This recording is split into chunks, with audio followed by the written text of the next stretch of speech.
Previously on this YouTube channel. Today we're doing a special long play video where I'm going to be drawing this commission of a Eladrin elf, if I'm pronouncing that right. This would be a great time for a French curve, and I've got one literally like less than 12 inches away from me, but I'm not reaching for it because I'm just a stubborn piece of garbage. Anyway, let's get into this. And now the continuation of our story. Alright then, let's do some inking. And this time I'm actually going to attempt to stay on the left side of the page so that I don't smear my hand across the ink, but we'll see what happens. When people watch me work, they get freaked out how I ink because I'm usually very nonchalant about it. Which, you know, I still do freak out about inking, but it's much less than it used to be. I know that for certain. For me, I think inking is usually more relaxing because you're finally encapsulating your art in a medium that won't go away. At least wise, it's hard to get away. Hard to remove, I should say. So this is the stage where, if I'm gonna talk the least, it's probably gonna be this one. By the way, for those of you watching, welcome to a new day.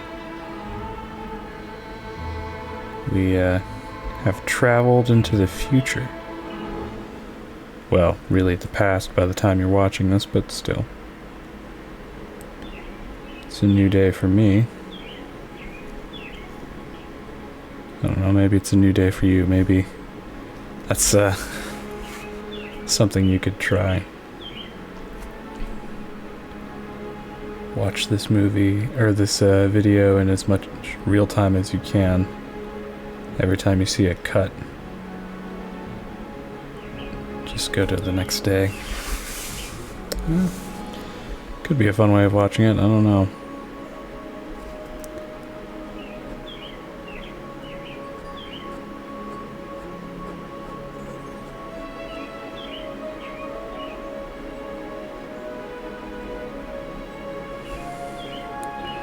Try to go light on hatching, just because I know that when it comes time to scan it and then paint it digitally, sometimes the hatches don't look as good as they do in the inking stage. And I think some of that's just perspective from like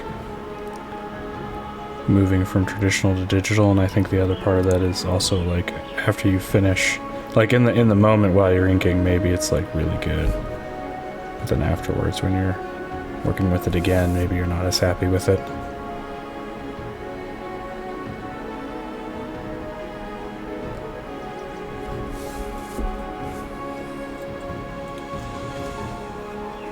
I've had people ask me why I don't use Micron. I've talked about it before, but I think it bears repeating. I do use Micron, but generally speaking, I'll pretty much always use dip pen over Micron because I think the Micron pens are good, but I don't like how they wear out so fast because the amount of inking that I'm doing basically just wears them out like over a period of a week. Or at least that's what it feels like. It feels like I go and I get some, and then like by the end of the week I'm like, alright, I need to go back to the store and get more. Which I hate doing because the nearest store for me that provides microns is miles away. It's almost 30 minutes from where I'm at in the world, and I don't love that. Not that I don't enjoy driving and going into town and going to art stores, but I don't like when that time could be spent drawing. So I just buy a bottle of ink and then replace my nibs every year or so, and then I'm good. So that's why I use nib pens over microns most of the time. I keep microns around just in case, but generally speaking, you'll see me use nib pens. And I think the nib pens also get like a much better line than microns. Every time I pick up this brush pen though, and I kid you not, I just start like looking for places I can use it, because I love using it. But I might be a little bit too addicted to it. I might need to slow down. Because every time I pick it up, I'm like, oh, I can ink the world with this. It's like, maybe chill out a little bit.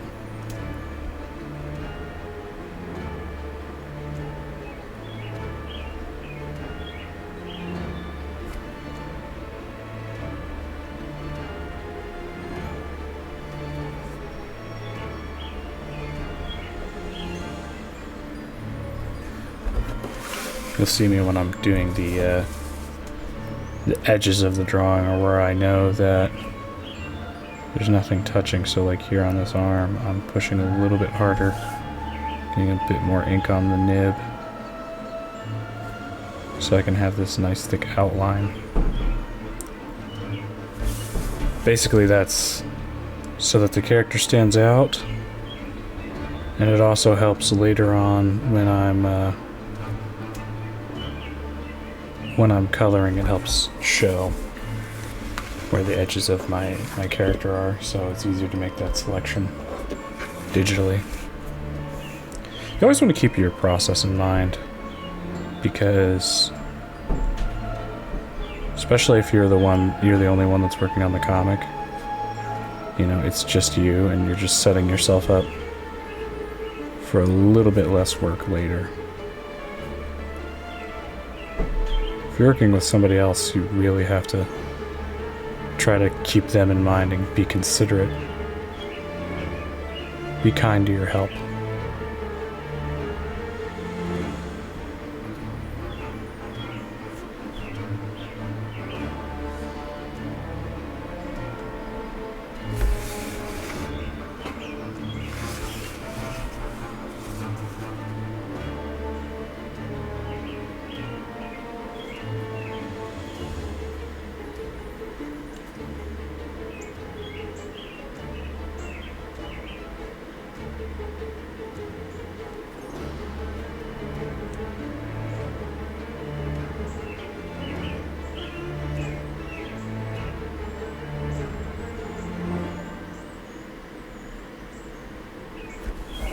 There we go. It's not too bad. Let me just go ahead and fill in that tiny little area.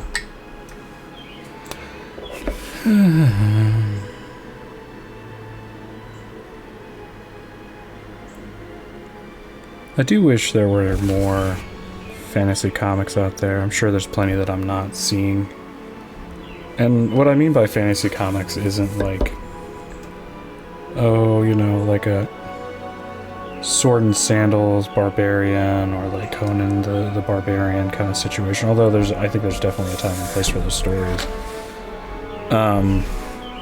Like just a good story that happens to be in a fantasy setting, I feel like is enough to get me excited and to get me enthusiastic. But I think there's a frightening lack of that. There's a frightening lack of anything but like superhero comics recently. And I think like the reaction to that, like what people are trying to do in order to, you know, oh, we're not making another superhero comic, is to make an anti-hero comic, which is still a superhero comic, but but it's different. We're not like other comic, you know, writers. We made Superman evil. Like, they've been making Superman evil since, you know, 80s. Probably even before that. So you're really not breaking new ground here. And it's just, it's frustrating because it's like, I enjoy reading, I enjoy reading manga because so much of the time, all of those stories are unique in some way. Not all of them, I should say. The isekai genre is a whole nother rant that I'll go on someday, I promise. But one of the things that I've noticed about like the American comics industry versus the manga scene is like, in manga you can have like a story about somebody cooking, and that's interesting. You can have a story about, you know, somebody who has a fairly dull job, and they can find a way to make that interesting. And I'm not just talking about like slice of life stuff, like Delicious in Dungeon is like a really good example of where the entire world building is just kind of them. The main characters going through this dungeon and discovering what monsters are edible just because they, you know, need to survive on this quest that they're on. And it's very interesting, and it's like a fun series because not only are you know, probably going to enjoy it if you're a big fan of fantasy and especially like TTRPGs like Dungeons and Dragons or Pathfinder. But you'll also enjoy it if you enjoy cooking and you enjoy food, or nutrition is something they talk a lot about. That I remember watching it and thinking, well, this is just kind of almost delightfully laid back, while at the same time there's, you know, plenty of action and fights and such like that, and things that the adventurers have to avoid or confront. And that's what I'm getting at is, in America, I don't think that comic or that story would ever get made, just because it doesn't have anything to do with superheroes or pre-existing characters or movie or time travel or any of the other played out tropes. I think the only thing that, like, so far we've been able to bring to the table in modern comics outside of superheroes is like the serial killer and horror genre. And, you know, I'm not going to say that those aren't interesting comics to read, but I do have to say, like, it is a shame that we cannot branch out into other genres or other types of storytelling, just because, you know, we started off comics as a medium that's kind of disposable and mostly for kids, and now that we're, you know, in this era where all this other entertainment can thrive, we can't quite figure out what to do with comic books. That's unfortunate, and I feel like for me, I'm not really interested in writing or reading another superhero story unless it's like really well done, or pseudo superhero story is kind of what I like to call them. Like I was reading a story, and it's like, it's not about superheroes, but it's in a world where there are superheroes, so it's kind of hard to ignore, and it feels like kind of like and I can't really blame them for this, so I guess I'll just say it's preference on my part. But one of the things that they did, and that I've also done, so again, I can't blame them, is like everything can be explained away by just the superheroes in the world. So it's like if something happens or if the plot needs to move forward, they're just like, it's like, you know, Metro Man, he came in and he wrecked the subway, so now we can't, you know, go to work, or I don't know, whatever. And you know, there's nothing wrong with that, but I think it was just kind of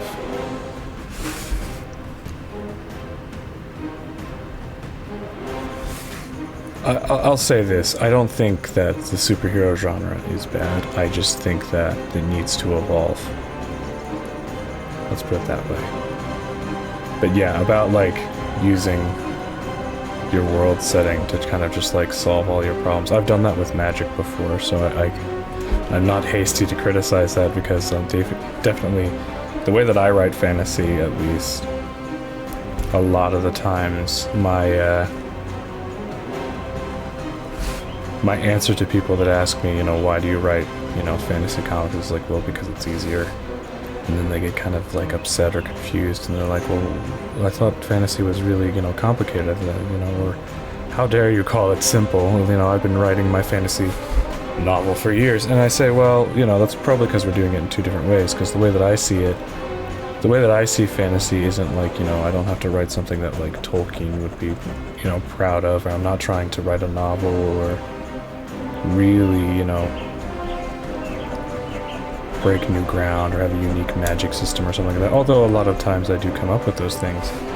But like one of the main things that like I can kind of fall back on is the fact that if there's magic in the world, I can just say, yeah, that's how the magic works here. And then just like blame the magic. And I'm not saying that's a good thing for people to follow. Don't get lazy if you're a writer. But at the same time, it's a world where there's magic, so don't discount that and don't completely ignore it.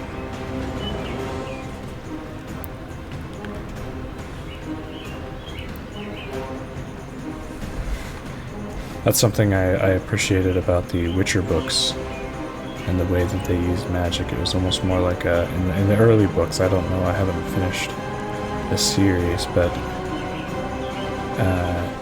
what I liked about the series a lot was like how it was almost like a folk tale where magic could do everything, but having access to magic is a difficult process, or in other ways not attainable.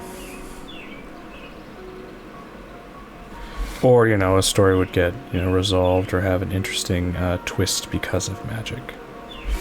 So that's a way of thinking about it that's, I think, conducive to the storytelling and world building. So I don't want to make it sound like I'm criticizing anyone that uses the, oh, but there's magic in the world, so I can do whatever I want. I've definitely used that before. I think it comes down to how you cover your tracks on that one.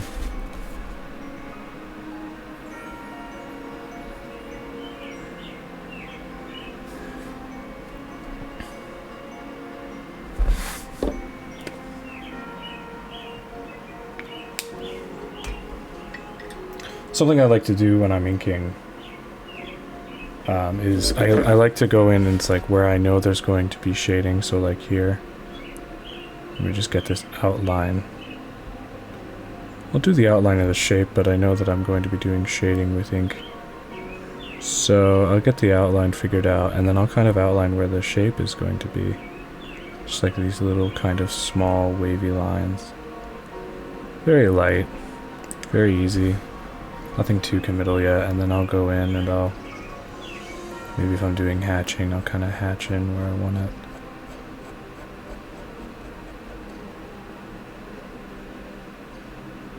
Like that. And that's a nice trick that I learned from watching professional comic artists, and I really like using that, because then if I want to, I can come back in here and I can fill this with a dark color, or if I'm not, moving on to the coloring stage, if I can come back in with a brush, and I can ink that in and fill that in with black. So like over here, I know I'm gonna have a line here, probably going up a little smoother than that. But then all of this is probably gonna be dark, so dark or full on blacked out with ink. I've heard it said, I don't remember which comic artist it was, but when in doubt, black it out. And that's a purely comic book style, I feel like, choice. I don't feel like it for everything, you have to black out large area of your drawings, just because I feel like when it comes to, well, let me put it this way. Some of my favorite comics are a mixture of hatching and blacking out techniques. And what I mean by that is just kind of like what I'm doing here as I'm working my way up this form with these nice light hatches, but then I'll come back here, kind of where I think the darkest part of that coat would be. And I'll go in with a brush and I'll just darken that in, fill that in completely. So maybe the edge right there. And that gives a nice illusion of form and a nice kind of classical understanding of lighting. And it's not necessary, you know, for every inking style to follow this. There's plenty of other inking styles. This is just what I'm going for with this drawing in particular. And just in general, because I like it. I like using a lot of ink. I'm kind of a glutton for punishment like that because, you know, truly it'd be a lot easier if I just went in and I did like some simple line art and then maybe let the colors do a little bit more work, but not me. It has to be more difficult than that for some reason.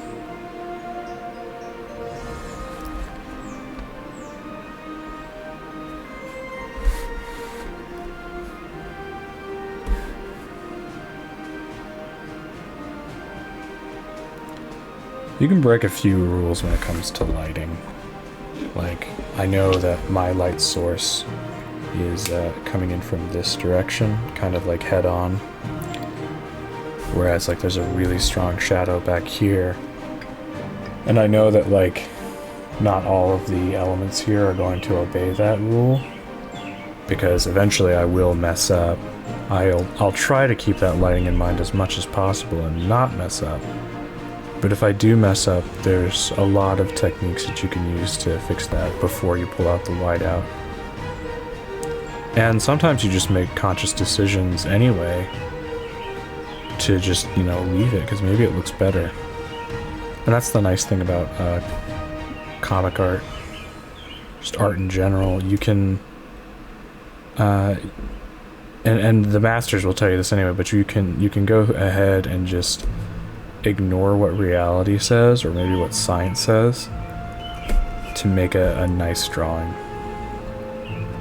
And that's all because of you know, the artistic eye and the appreciation that maybe the audience has, rather than maybe somebody who's looking for something that's 100% realistic all the time. And that's why, like,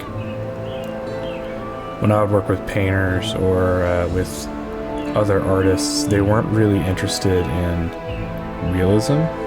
They would still study what was, you know, if they were painting an apple, they would have an apple out on their desk, or they would have a lot of images of apples. And, you know, they would take the time to understand what an apple is before they would go in and paint. But at no point would they try to replicate every single bit of that fruit.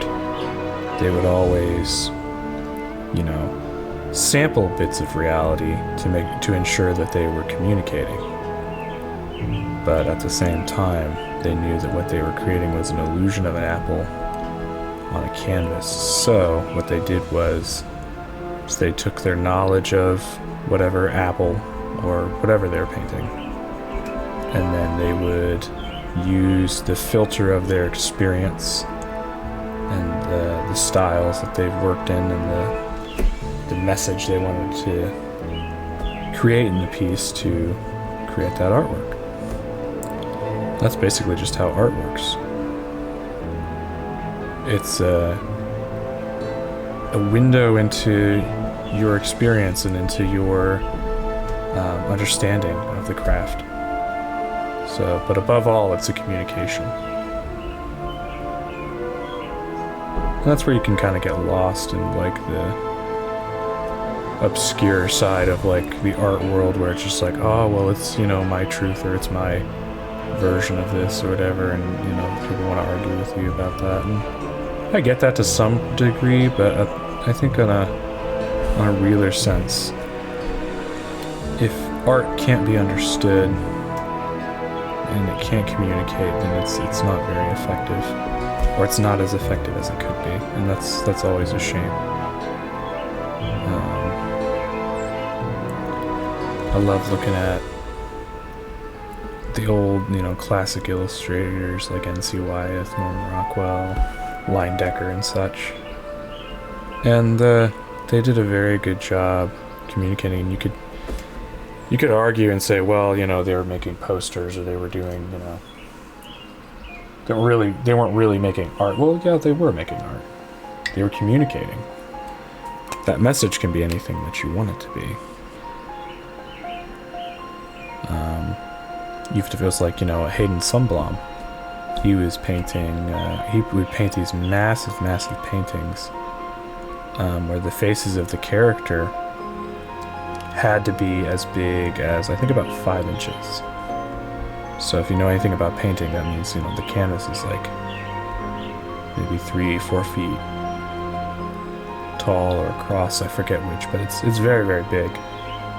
And Hayden Sundblom painted the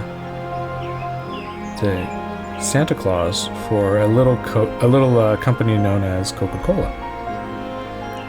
And so, he would paint these massive, beautiful paintings of Santa drinking Coke. And that was the message. Even if the message is, drink Coca-Cola, if you're communicating, then you've successfully done that, then you're, in my eyes, a very successful artist.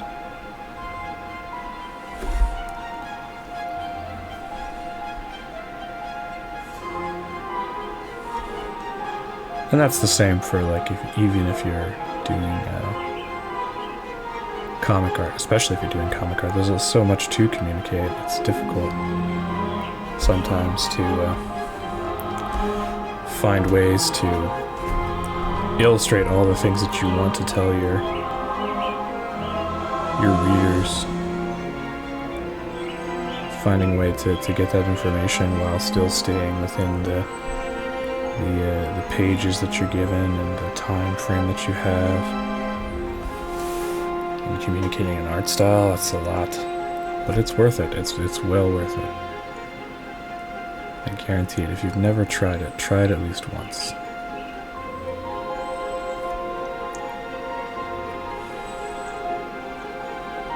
I'll go ahead and just block this whole thing.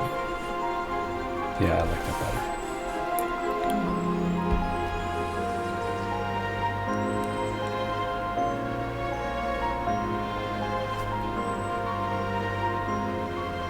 The usual version of inking is much more aggressive. I'm trying to curb that right now. As I slowly put down the brush and pick up the pen. I got that brush in college purely, and I won't even pretend that this wasn't the case, but I saw that the artist Kim Jung-gi, who is now passed, unfortunately, but he had that brush pen or something similar to it. And I saw, I forget his first name, but Kopensky, one of the other artists from the Super Annie art studio. He also had I think it's what is it, Pentel? All the labels have rubbed off. But a brush pen like that, and I loved the way that the drawings looked, and I really thought that, if I got that pen, I'd be able to draw like them, or at least maybe understand why they see, because that was the thing, they would only use these pens. I know Carl Kopensky, he would sometimes use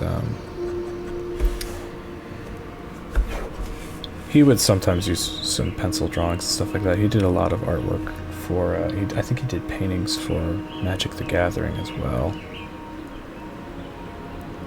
But that was one of the things that I saw and I just kind of had to have in college. So I got it, and lo and behold, it's a difficult tool to use. But I won't lie, lie, I still love it. I still used it a lot when I was in college, and I use it a lot now.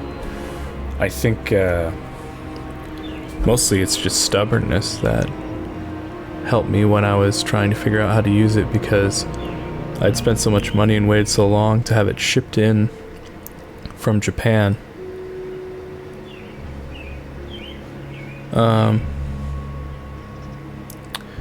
I will say though, like it's not good for everything. Mostly because, like, I know this because I go overboard with it constantly. And no, I can't draw like Kim Jung-gi or Carl Kabinski or anybody from the Super NE. I think even their secretary can draw better than I, but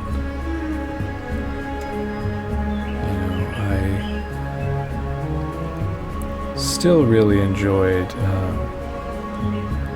There was that period where they were making a lot of videos on YouTube, and I enjoy watching those. I enjoyed when they came out, and I enjoy watching them now. It's unfortunate that Kim Jung-gi is no longer with us. I will say he was very talented. He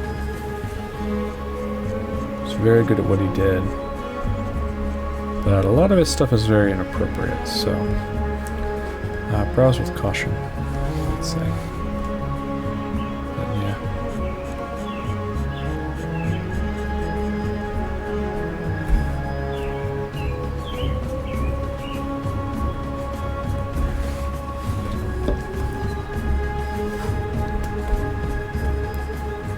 Alright.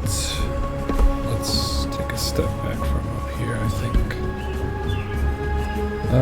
Well, let's get this maybe shirt done first.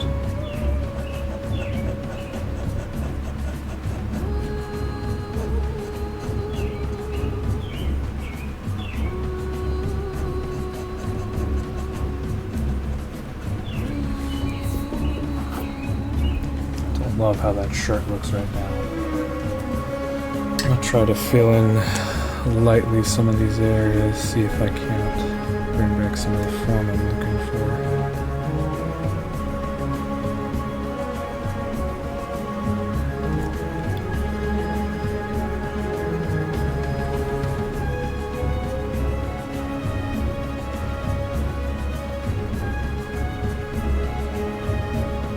I think even if I do get the forms back, this is going to be the weakest part of the drawing. Just because I did not do as much prep work and as much research on this part of the drawing as I should have.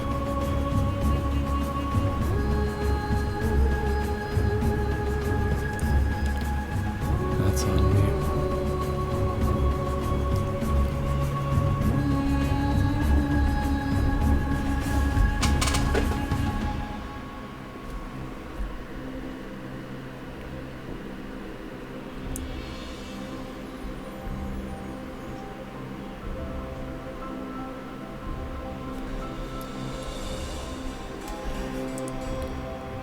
Let's leave that alone for now, and we'll come back to it. Let's work on this leg. I kind of bounce around a lot, whether I am doing the pencil work or doing the inking. It seems I can't be bothered to stay in just one spot.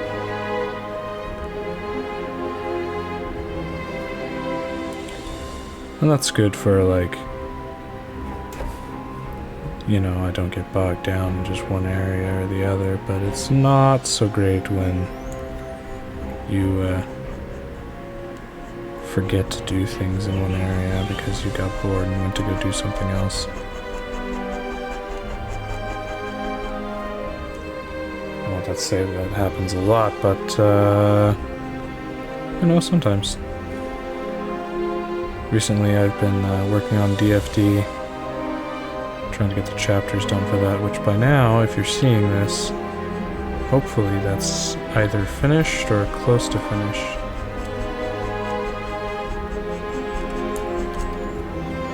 And one of the things I've noticed is I keep forgetting to draw certain parts of characters. And they're kind of important, and so it's a little annoying when I discover that I forget. Recently I inked a page, or I was coloring a page. It made it all the way to the coloring stage. Thankfully no further. All the way to the coloring stage, and I noticed that I had only given Eladrin 1 ear. I was so furious with myself.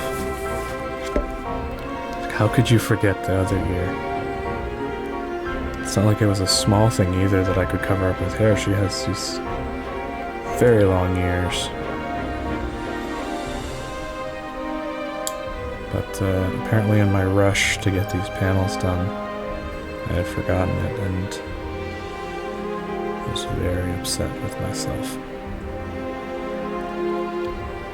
Still am a little bit, but I may forgive myself eventually. Someday.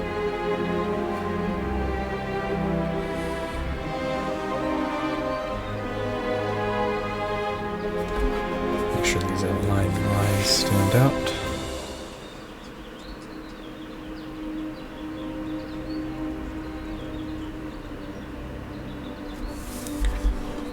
There we go.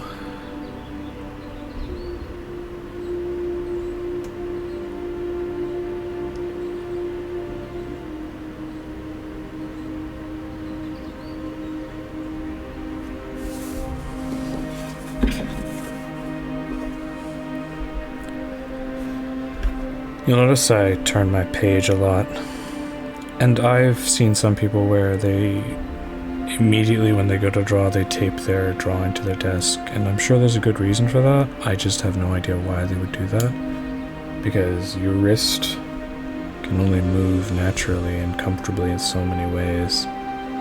So why would you restrict it with tape on your desk and not being able to move your drawing? I don't understand that.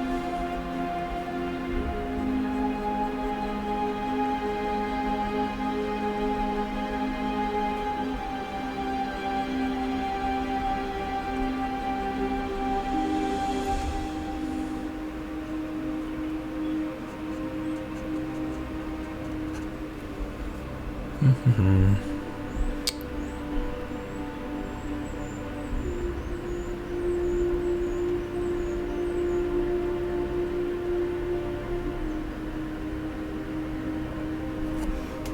There we go.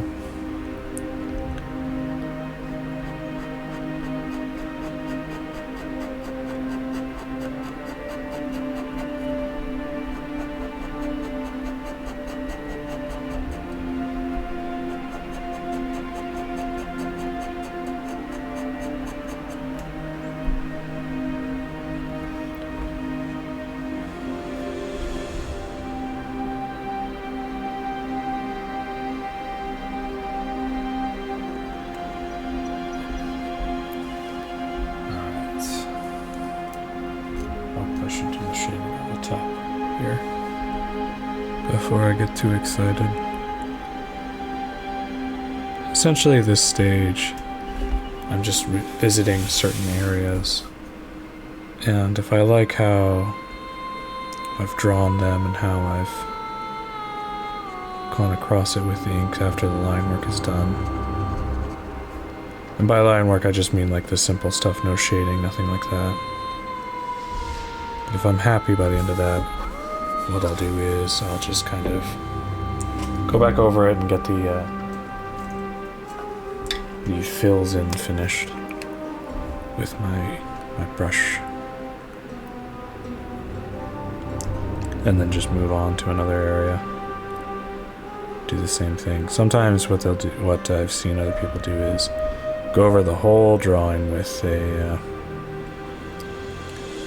with their pen and do the line work, and then come over and do all of the shading and then do all of the fills. I've tried that method. I won't say it's bad, and indeed I could probably stand to do that more, but I find that having bits and pieces of the drawing finished is nice.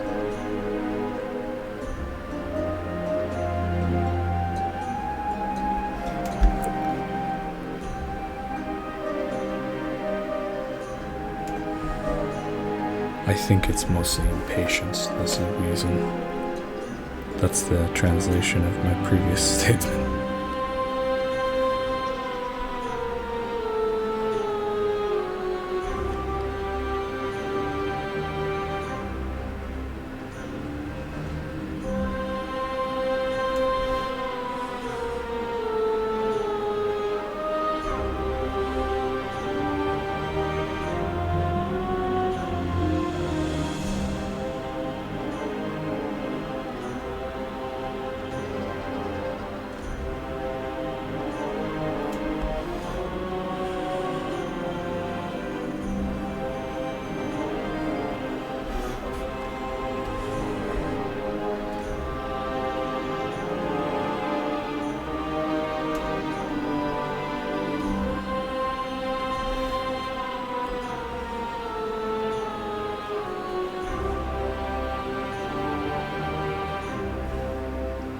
I really like working with fantasy characters, and I wouldn't say I'm very much a fantasy fan.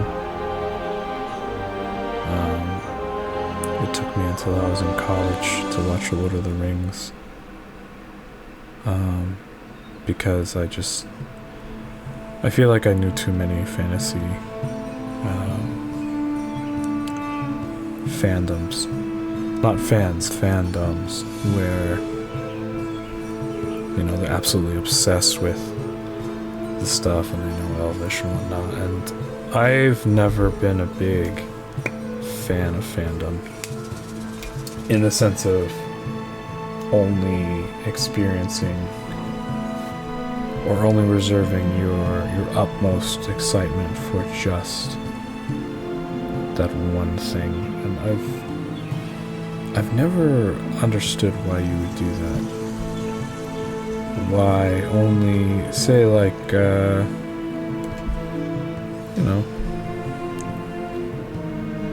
like Full Metal Alchemist. I love Full Metal Alchemist. I think it's an amazing world. I think Arakawa did a great job with illustrating and understanding a lot of aspects of storytelling to bring that to us. But I know so many people where it's like that's the only thing they'll talk about. That's the only thing that, they'll just latch onto that forever. And I can't say I can really agree with that. I think for me, I'm not someone who is, into disposable entertainment either. I won't say, watch it and then, never watch it again or get rid of it. I think for me, my thing is, appreciate the artist for what they've done, and if you really, really like what they did, then either look up and see what else they have done, or what their inspirations are, or what else has been done. And I talked a little bit about this in my fan art video, where I ticked off a lot of people by saying I hate fan art. But, which, by the way, if you haven't seen that video, I don't hate fan art. Part of that was clickbait, the other part of that was like, I hate fan art under certain conditions. But one of the things that I think, as an artist, you have to learn how to grow and continue, and not let yourself get stuck by just one experience or one thing. So for me, like, I love the movie Blade Runner, but I also like, Dune. I also like Collateral. I also like, I was watching Bullet Train recently. I like that movie. And all on different levels. I don't think any of those are, except Blade Runner is probably my favorite. But I'm not going to stop everything I'm doing just to appreciate Blade Runner exclusively all the time. Although if you talk to me in real life, it's probably something that will happen. More than likely if we're talking sci-fi. But yeah, I never really got into the whole fandom thing. I think it's just like I'm not a huge fan of obsessions, put it that way. obsession over things that aren't as important.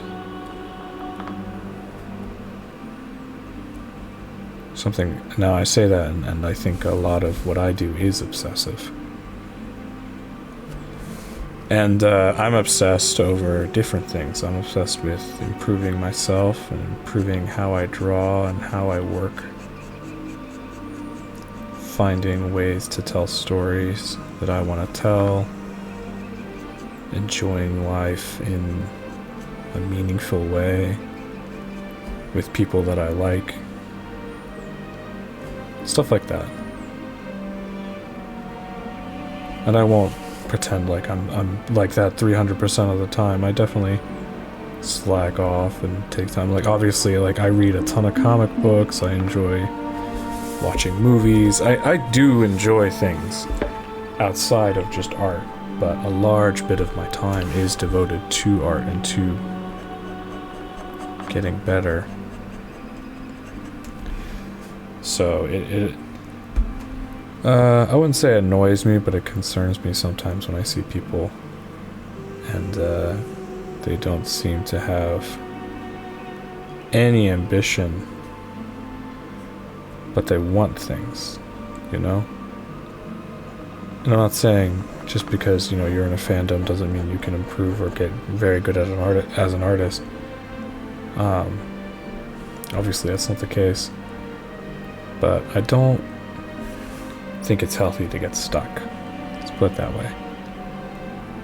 I think it's much better to enjoy and sample things in life. Like the sample platter at Sam's.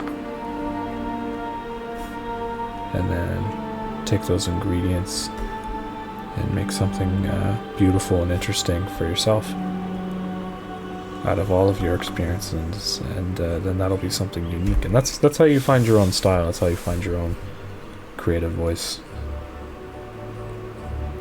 So there's me narrowly dodging a lot of arrows from the fandoms.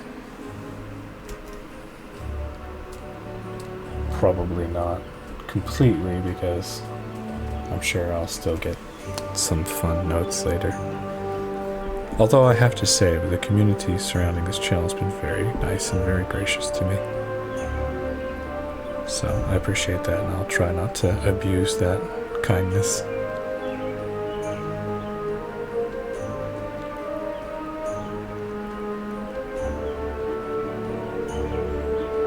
Heavens knows I don't deserve it.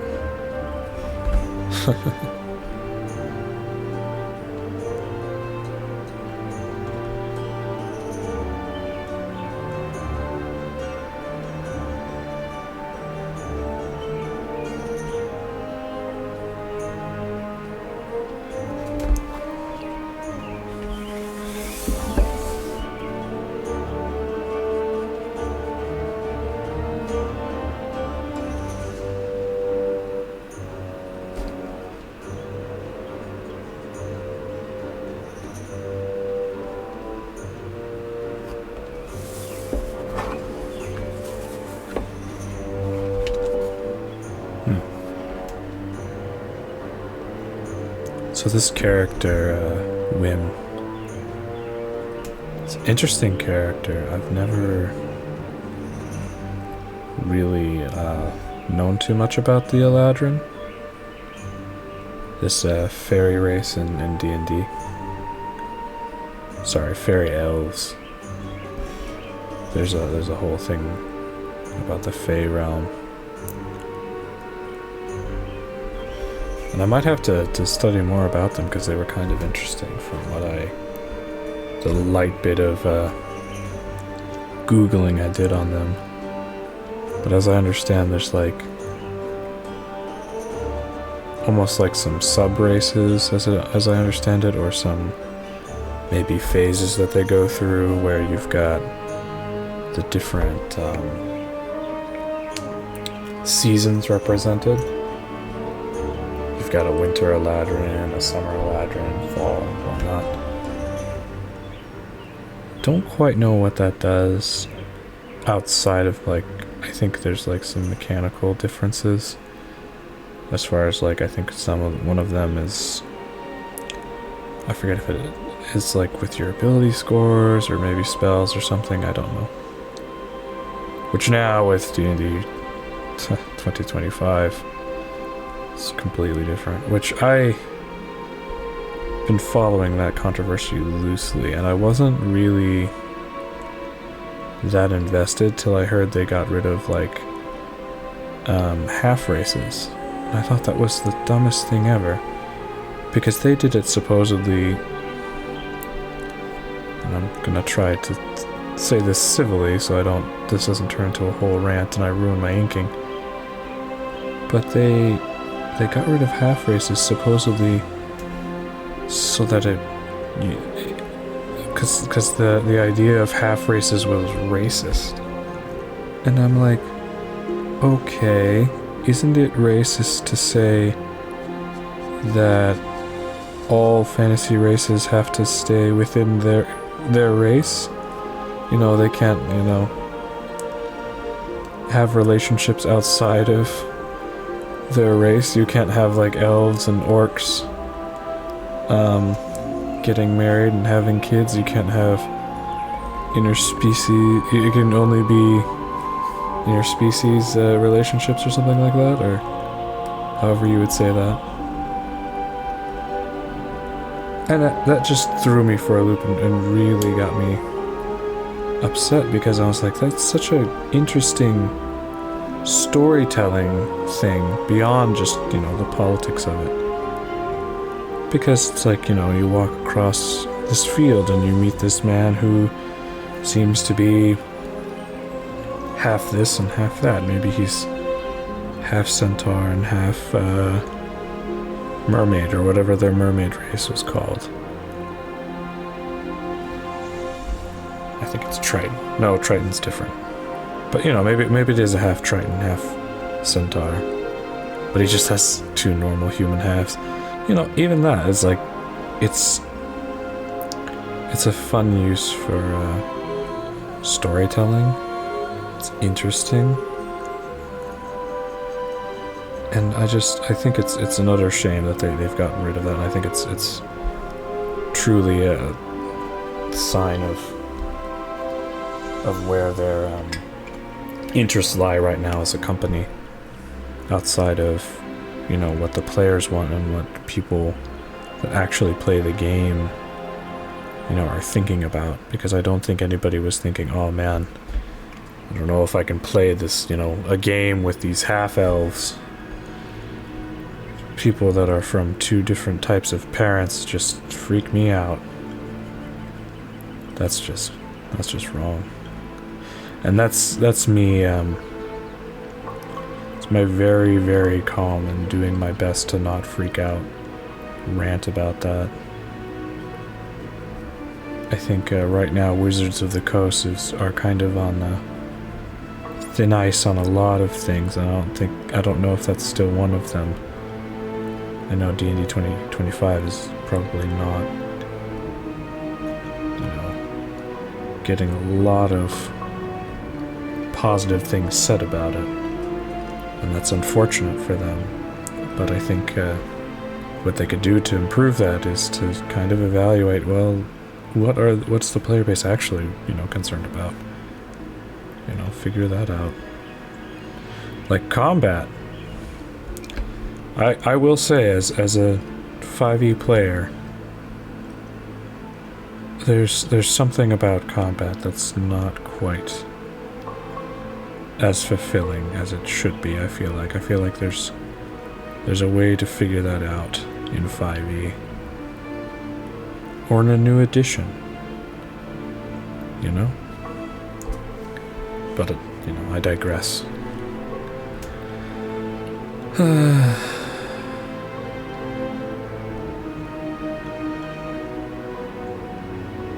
And warlocks, oh my goodness, if I can park on that topic for a little bit. Like, I love playing warlocks, I think it's great, but then when you've got to sit down and basically be like, well, you've got power from an eldritch deity, but you don't know who it is, and you don't declare it until level 3, Level 3 is a long way off if you're just starting. And, you know, I understand, you know, they were trying to do it to kind of level the playing field on a lot of different things. But, that doesn't make a whole lot of sense. And I think clerics are worse off. I don't remember. I didn't read about them as much. But I remember I was reading, like, an article on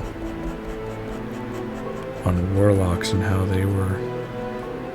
Yeah, they would just worship something or serve some sort of deity or eldritch being that they just don't know, and then later they can determine it. I'm like, how's that supposed to work for roleplay, for character flavor, or anything like that?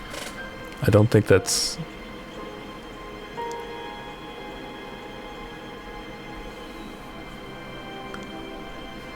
I don't think that's very sound at all.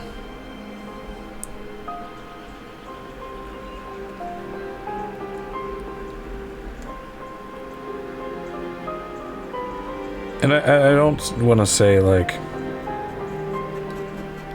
I blame them for making that choice. Because, like, from one stance, I can definitely see how it makes sense. I don't think it's, like, 100% a bad thing. Oh my goodness, we should burn wizards of the coast to the ground. Just because of that. But I will say, what's more disheartening is just how...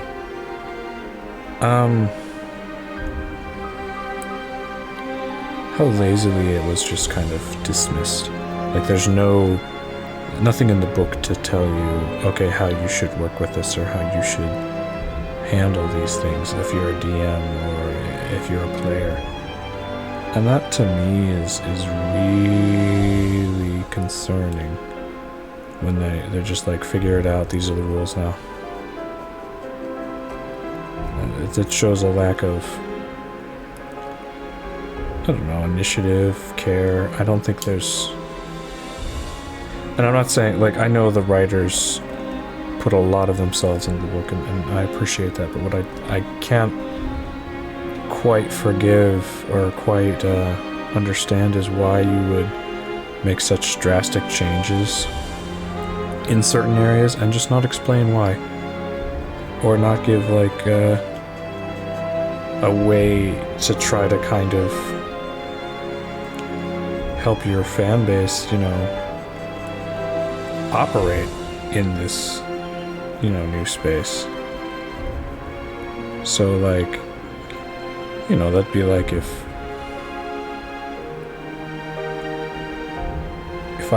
your boss showed up one day and told you, like, you know, you have to, if you want to work here, you have to do this system. He doesn't really tell you why, and you don't really understand it. And he doesn't really give you any options to train in it or to talk to anybody who's done it before or anything like that. It's a bad analogy, but I think it's unfortunate that that's the case. I really, really wish that they had some sort of, I don't know, a better approach to the fan base, let's say. Oh, and that was the other thing. I remember that. I was reading when it was still called 1D&D. They're like, oh, we're gonna have this new system for half races where you can mix and match stuff, and you can have this different point system and all that. And it's like, that's smart. Because you can take different aspects of two races and combine them into a completely different race.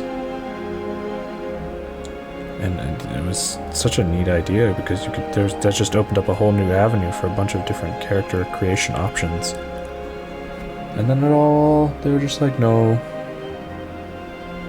And part of me wonders, like, I know a lot of people want to get political about it, and they want to, you know, point out something, and I'm not going to disagree or agree either way on that, but what I couldn't help but think was, what if they just got to, like, you know, their deadline, and essentially they looked at it and they said, we have to cut something, and we've already hyped up this race thing, like this half-race thing a lot. So why don't we just like cut this out completely because it's too hard to finish it.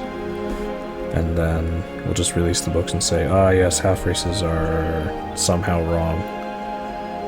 That's what it felt like to me. and I don't know.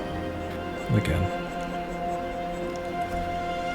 Cool thing about TTRPGs though is you can completely ignore whoever puts them out and either make your own stuff or go with something that was previously released, because what are they going to do? Come and take your books? Tell you, oh no, you can't play 3E, you can't, you know, do Pathfinder anymore, that's out of date. Yeah, it is. We're still playing checkers, we're still playing old Monopoly.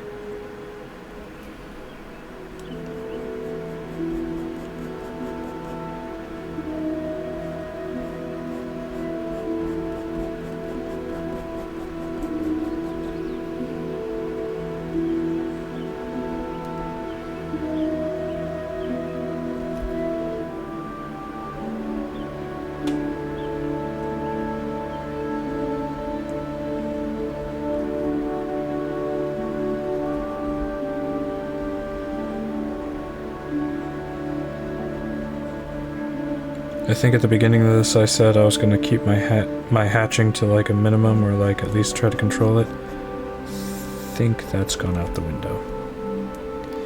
Just looking at the drawing now, I think I've officially just gone off the deep end.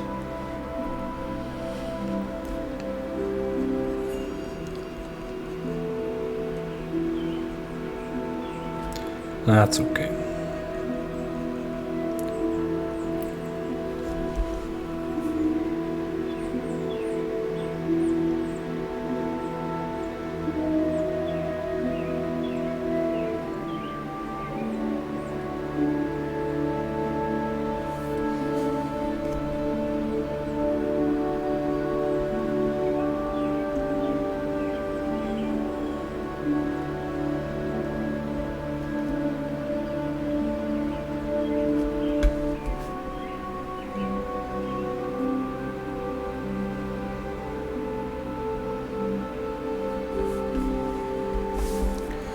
Alright, I like how that boot turned out.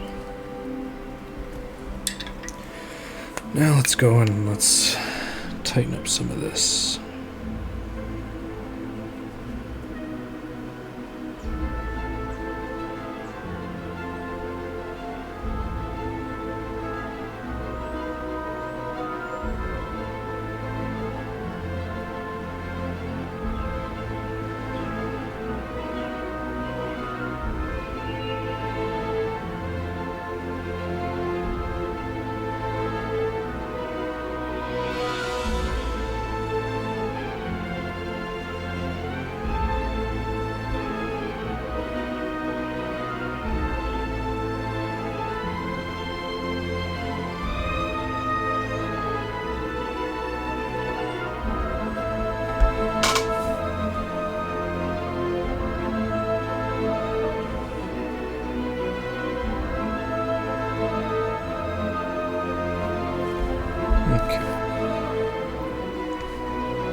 Let's go ahead and get this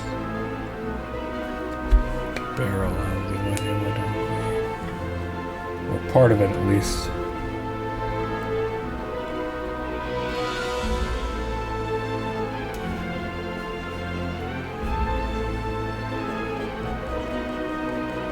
The thing about having props in your drawing is it's easy to either go nuts with the props or to, you know, completely forget the props and let them just sit off to the sidelines and kind of get ignored.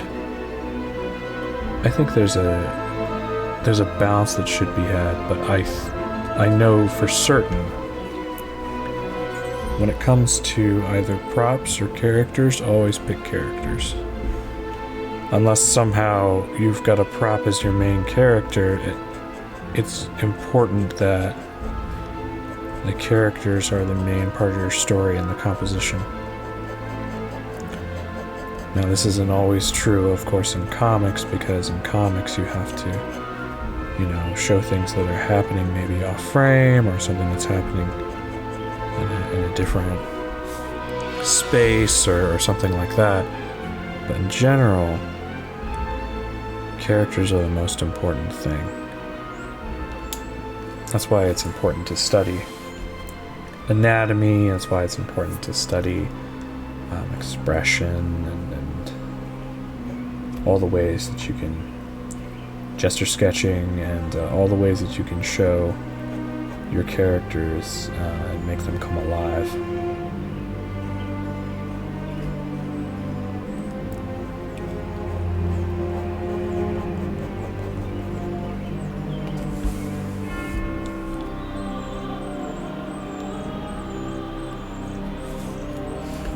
But in this case, this prop here is kind of important. I think it kind of gives a little bit of the humor in the composition. Because I think normally if this was just a normal barrel and it didn't say Alchemist Fire right on it, this could be like almost a pin-up. Not quite, because she's got all of her clothes on, but I feel like when it comes to female poses, the balance is you want to show the feminine side of the character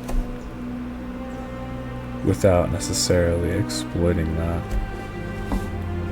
You know, unless that's the character. Like if I was drawing like Rouge the Bat, well obviously she's like a femme fatale, that's like her whole thing. She's like a femme fatale and a gem thief. So yeah, you would draw her in a certain way, maybe different than you would draw Wonder Woman. But that's the thing, you have to understand your character and understand maybe their motivations before you put them in a pose.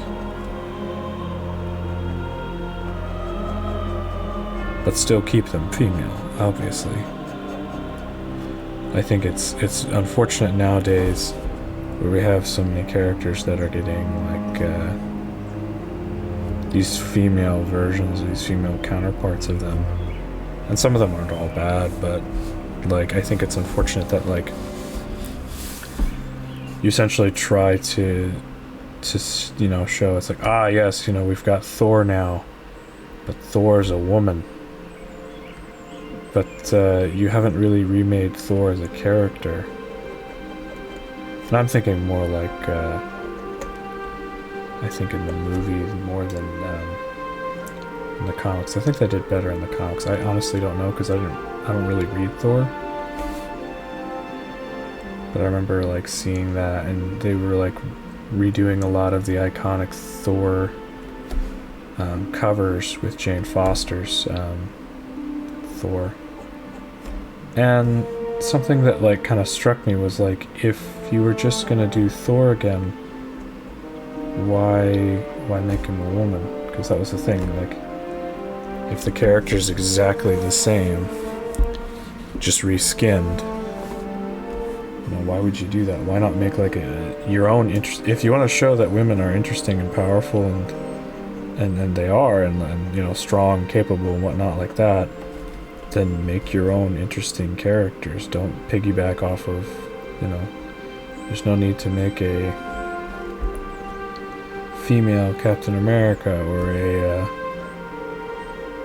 female Wolverine, or you know, fill in the blank character, but gender swapped, race swapped, or whatever. That's why so many people hated Riri Williams as Iron Man. Because she wasn't Iron Man, for sure.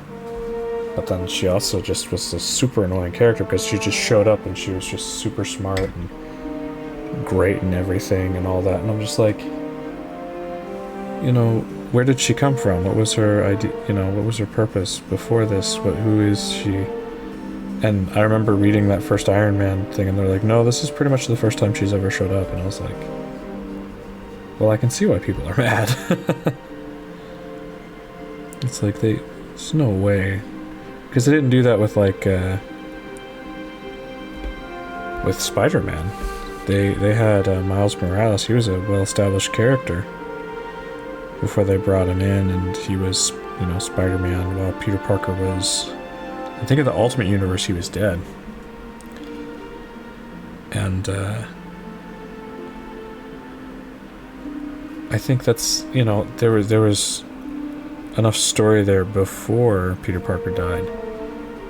I don't know for certain because I didn't read that, but from what I understand, Miles Morales was much more accepted because he wasn't just somebody that they, you know, oh, this is Miles Morales, he's a black 13-year-old, so he's the new Spider-Man now, have fun, play nice.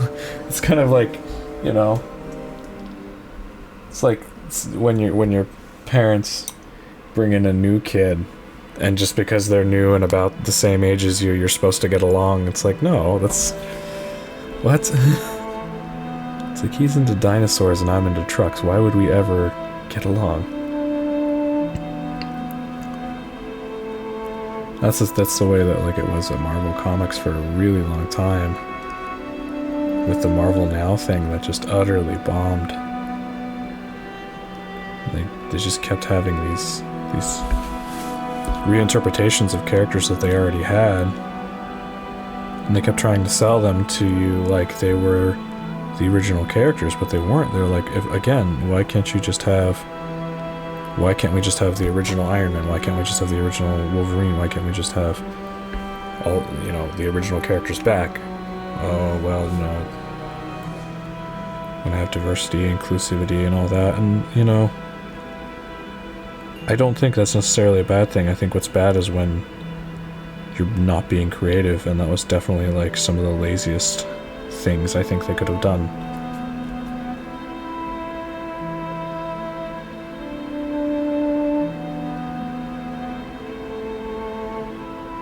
That's why so many of those comic characters, it's sad to say, but, like, you know, when some of those lines have been redone over and over again. I know, like, Kamala Khan, like, she's had, like, I don't know how many issue ones. I don't know how many, like, almost reboots of her character, really, just to make her interesting. And, you know, some people like her, but I think the majority is, it's not as popular of a character. Same with, like, I know Admas Cho, Hulk. Not a lot of people were happy with that, and I'm sure they've tried to get that character to work again and again, and it hasn't. And again, it's not because they're Korean, it's not because they're, you know, anything necessarily, other than they're not the, you know, original character. They're not the one that people know and love. And they're not an original character either.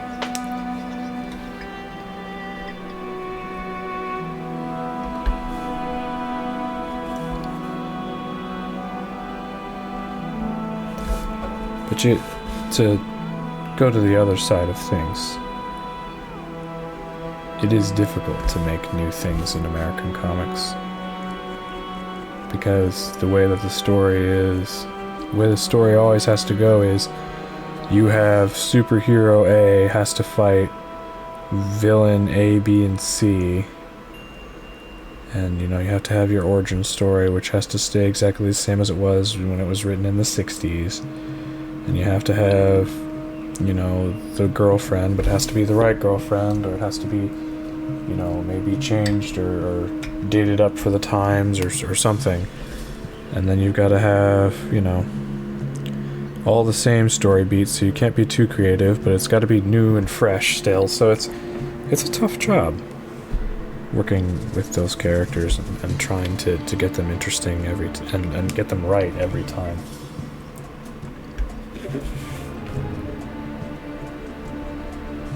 So I won't completely bash them, you know, all over the head, probably as much as before when I was writing comics and working, trying to do my own stuff. But I will say, on the other side of things, being completely fair, they could have done a lot better.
Makes me wonder, drawing this, why, maybe this exists and I just don't know about it, maybe I'm ignorant, but I don't know why they haven't tried to make a official Dungeons and Dragons comic.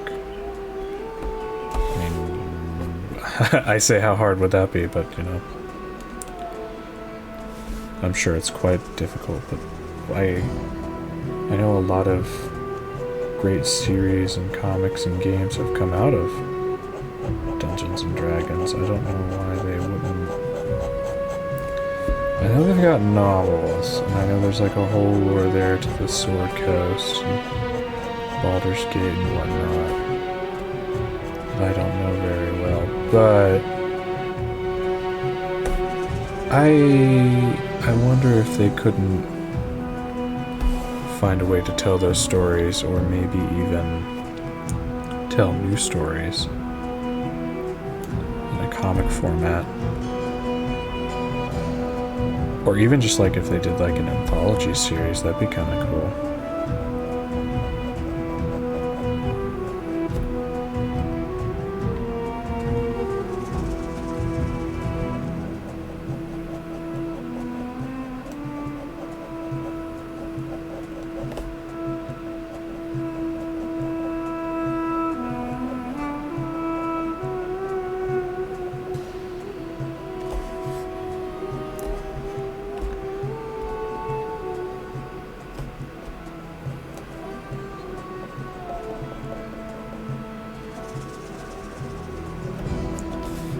I know Critical Role's got a comic series. I'll say that's the ones that I've read, I'll say, have been pretty alright. Some of them I think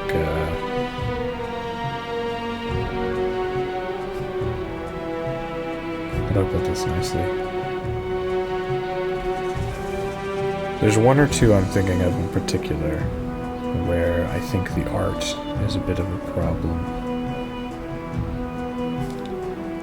in the sense that it's not really... And again, I feel mean for saying that, just because, like, you know, I understand. I've done comics. I've done fantasy comics before, and I understand these people have way more experience than I do, and it's not, maybe not right for me to critique them, but I don't love the style on some of those comics. I think there's something that's not as refined, and it wouldn't be that big of a deal if that was just like its way across, but because they have all these guest artist, it's kind of difficult to not look at it and be like, well, this wasn't as good as this, artist, or this issue wasn't as good as that issue.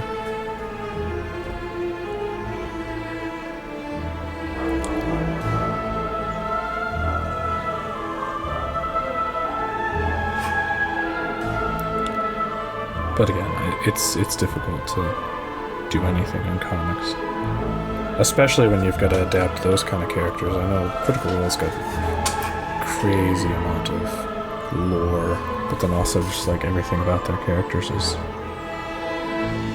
completely unhinged in some cases, but then also like very intricate.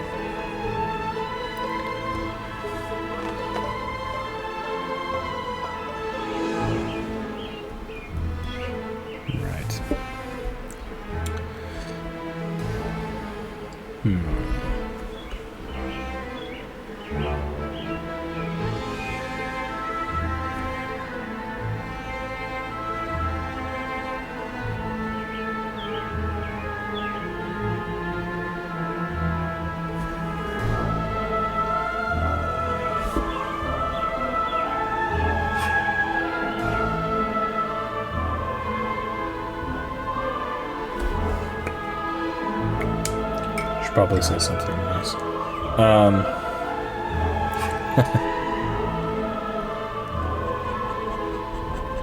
I think the storytelling so far that I've seen from Critical Role is pretty well done.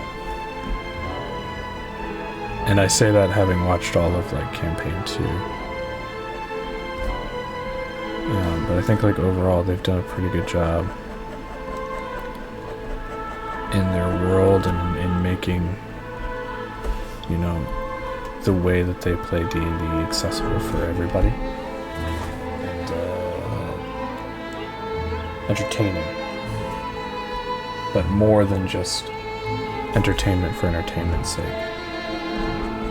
It's nice to see people just have fun with, the story and work together to make something collaborative and interesting. And I'm not saying they're like perfect. I don't think anybody is. I think there's some definite flaws. But I think it's nice to see a hub of creativity like that.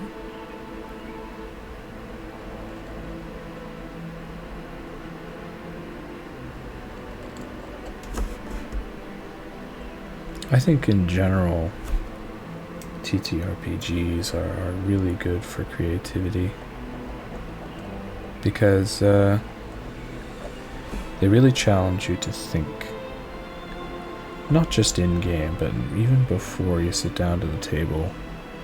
You kind of have to create your own story and not, be ready for that to change. It's the same way in art, when you sit down, you're going to make a comic, or you sit down, you're going to make an illustration. You've got a picture in your head, and you're hoping that it works that way, but sometimes it doesn't. And a lot of times, that's okay. A lot of times you can make something better than you imagined, or you just have to adapt, or you have to, find a new way to get to where you were going before, or find something new to make your goal. And for me, I think it's very cool that that's a collaborative space for people, especially creative people, to congregate around, because there's so many great opportunities for storytelling, for character creation, for art, for design work and craftsmanship. It's very, very cool community.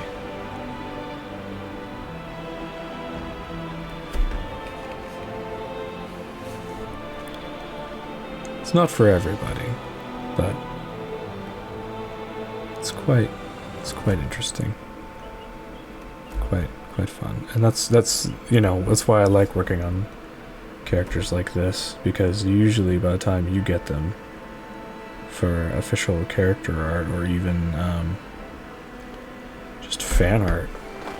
Like, you know, there's already a whole story there. Like, Whim is like this, you know, mischievous Eladrin who, you know, she's got all this stuff in her bags and who knows what she'll pull out, and it's crazy and it's fun and it's neat.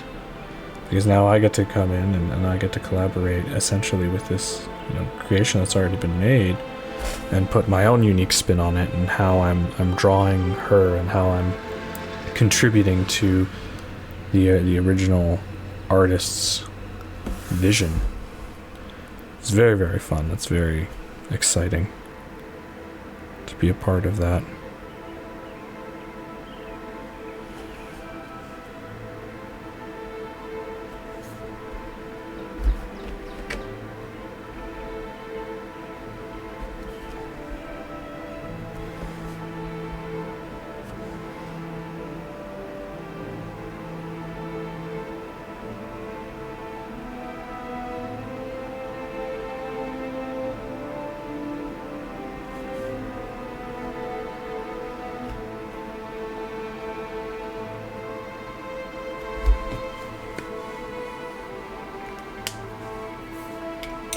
Let's see if we can't finish this leg before we're out of time for the day.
I get stuck into inking so much that I forget that I'm supposed to maybe talk every now and then.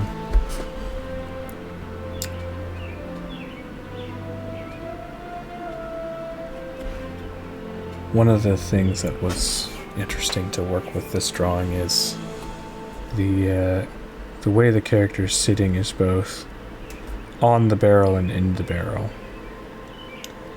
In the sense that the top of the barrel isn't perfectly flat. So she's not completely on top of the barrel. So part of her is kind of sitting in the top of the barrel here. You can kind of see this edge back here. But she's on top of it.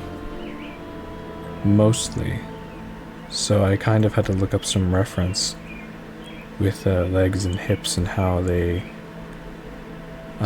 deform and how much they can deform around other objects. And it was kind of interesting for me. It was a neat anatomy study to see how much you don't realize your legs kind of cushion your body while you're sitting. Which is, you know, why they say sitting's bad for you. But I will say, like, just looking at that and realizing, you know, not just the clothes, but the legs and the body itself deforming when it comes in contact with another shape is kind of interesting, and I think it adds a bit of detail to this drawing that is important and hopefully makes it more realistic and more interesting.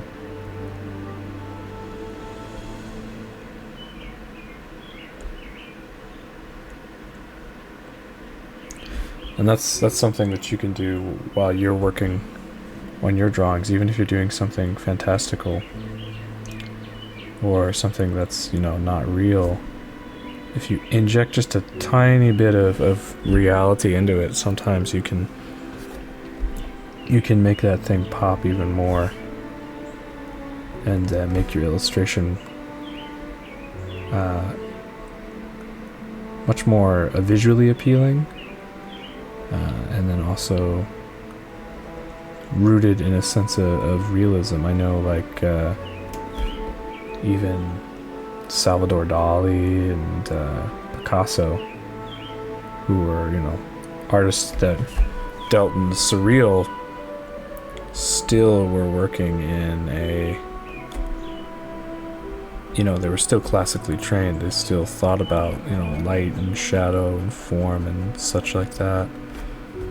And so that's why, when I would work with my students, they're like,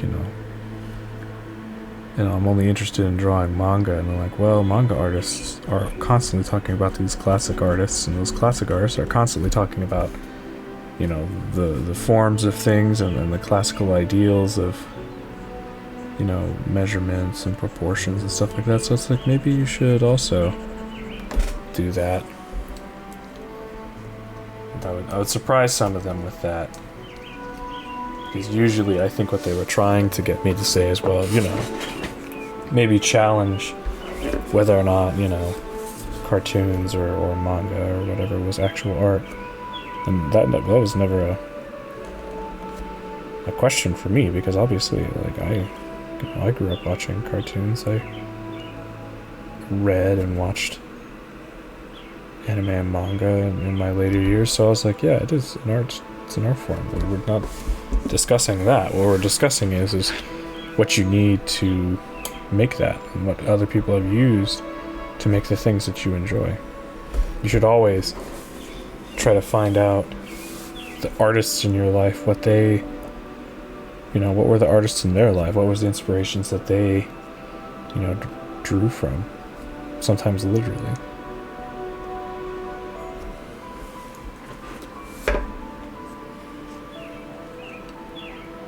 Clean this off.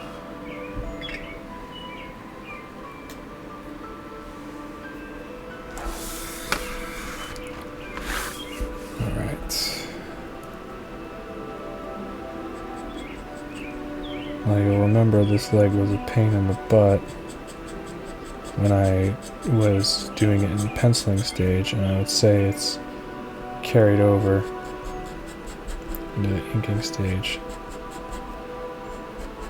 Same attitude of being a pain.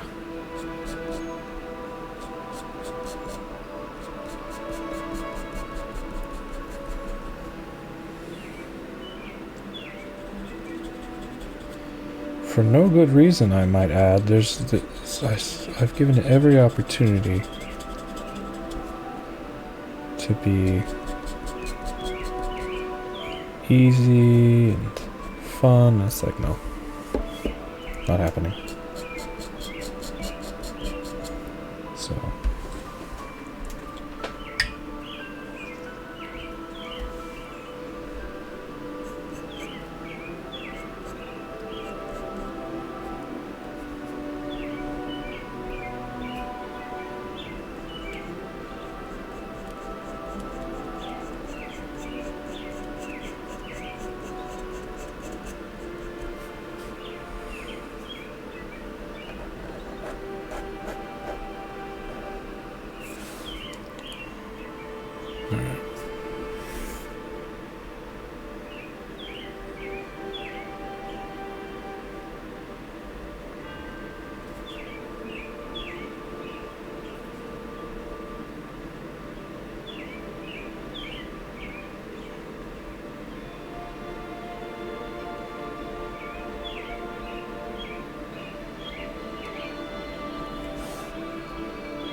Once again, I don't know how much you can hear the birds outside, but they are happy today.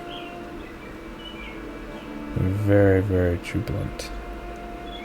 I think this is especially so because I walked outside and there's a nest right underneath a overhang from where my room is, so there's definitely some bird traffic going on down there. But you know, I'm recording this in spring, and it's just one of the things that happens in spring. You get birds and they have nests and they're happy, they have little chicks and, you know, all kinds of stuff. And, you know, the air is just too nice and fresh to leave the windows shut, so I figured some free ambience, and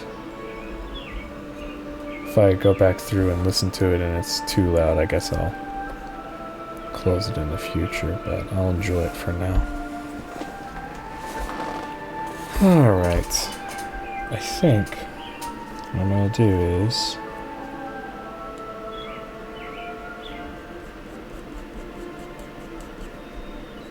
I'm gonna try to finish up these folds here, and then we're gonna maybe skip on over to the next day, or to the next time. I might be later today, actually, depending on how my schedule works out.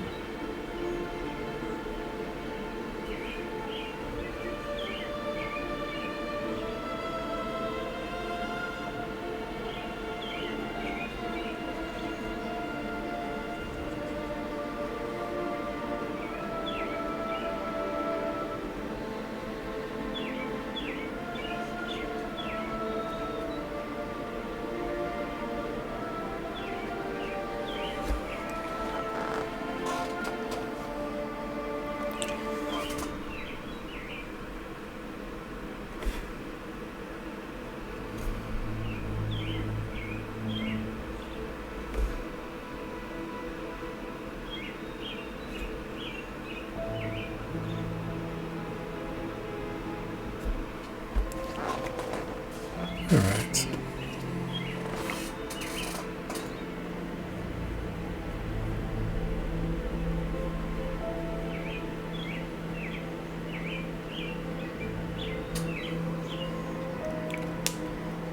Alright, well, I've done a couple of things now that I think should help me finish up this inking.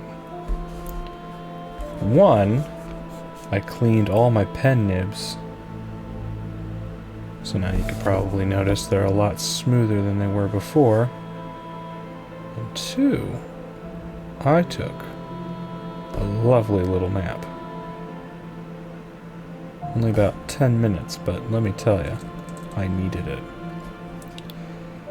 And to be real though, like, honestly about 10 minutes is all you need. When I was in college, one of the things that I would do often is I had this work shift, and it ended oddly 30 minutes before my next class, and I was okay with that, except for like there's really nothing I could do during that 30 minutes because it wasn't close enough to lunch, and it was like, you know, everything else was too far away to justify walking across campus just to turn around and walk back. So what I would do is, usually I was pretty tired at that time of the day, and it was too far to get back to my dorm.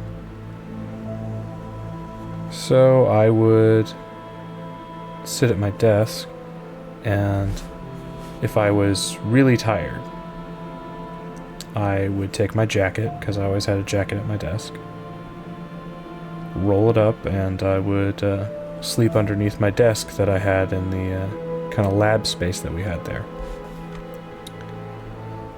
Because the mentality there was, it's like, if I'm actually tired, if I'm really tired, I'll fall asleep on the ground. You know, and I'll be able to take a nap for 30 minutes. If I'm not really tired, if I don't fall asleep in that, then, you know, it's time to, I need to do some work or something. And I want to say 8 times out of 10, maybe a little more, I would fall asleep. And then the bell would ring and I would wake up and I'd be all refreshed and ready to go to class. And that's the thing, you know, you don't need like... The thing with naps is, if you're... I think like 30 minutes is almost too long for a nap. I think 30 minutes is like your like... That's the longest nap you should take. Past that, you're just sleeping. Because at that point, you know, your brain is fully settled. Your body is like now in that, it's just situated in that position that you're in and it's not moving. So yeah, I think 10, maybe 15 minutes for me nowadays is pretty good. So what I'll do is usually, if I'm really not feeling it and I know I've got to do something and there's no way I can reschedule it, it's worth it to me to pause what I'm doing just for 10 minutes. And go, you know, set an alarm, set it on my phone, and then set the phone far away so I don't, you know, just sit there in bed on my phone. And then just close my eyes with a blanket for like, I don't know, 10, 15 minutes. I think 5 minutes is too short. So like, I think the sweet spot is around 15 minutes. Depending on how exhausted you are. But that'll just give you a nice little boost. While also giving you a little bit of a rest. And I won't pretend like I jump out of bed right at the stroke of 10 minutes. It usually takes me like a minute or two to fully get the sleep out of my eyes, but still.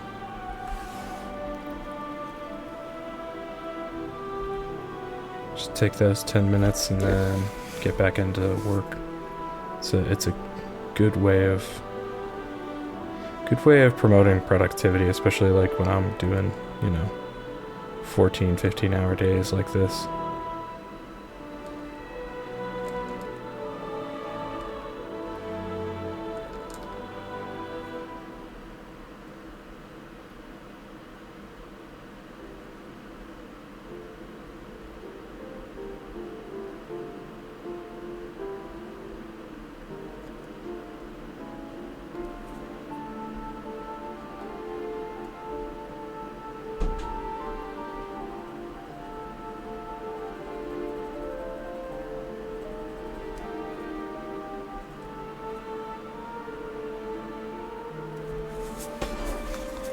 You'll notice I put a little bit of white gouache over this area here. I think there was too much ink. And I didn't want to have it all messy, but I forgot to turn on the camera for it, so there's a bit of off-camera work that's happened. You'll have to forgive me. I know, how could I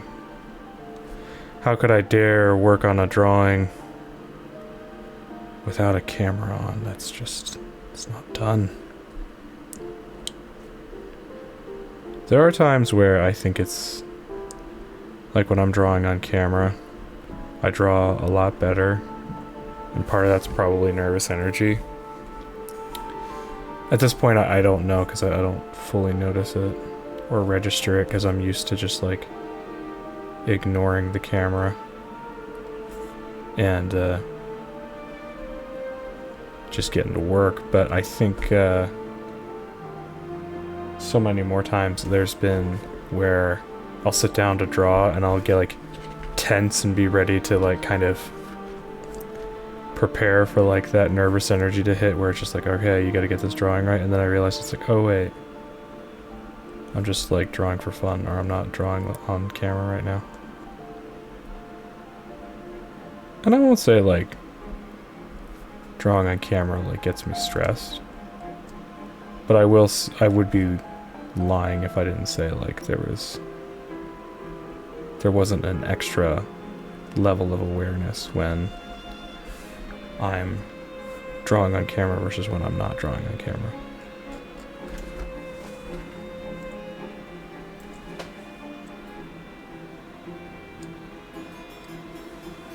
I think anyone that tells you that they don't get nervous on camera is, I don't know, probably lying. We all get a little nervous, but you know, eventually you get used to it, and or you don't, and you just not record yourself while you're drawing, just have fun when you're drawing instead of trying to make it a thing. I truly wish there was an alternative to, well, there is. Let me rephrase that. You don't have to, and I will never promote, you know, exclusively being on social media to promote yourself as an artist. I don't think that it's necessary. I think in this day and age it's definitely helpful, and I think in this this medium allows you to explore a lot of things that maybe you didn't expect to, and connect with a much wider community if you know, really take your time and build that community. I'm never going to pretend like YouTube is the only way that you can reach people, or Instagram or social media at all. I think you know, some of the best, or I know some of the best connections that I have are with people that I've met in face to face in real life.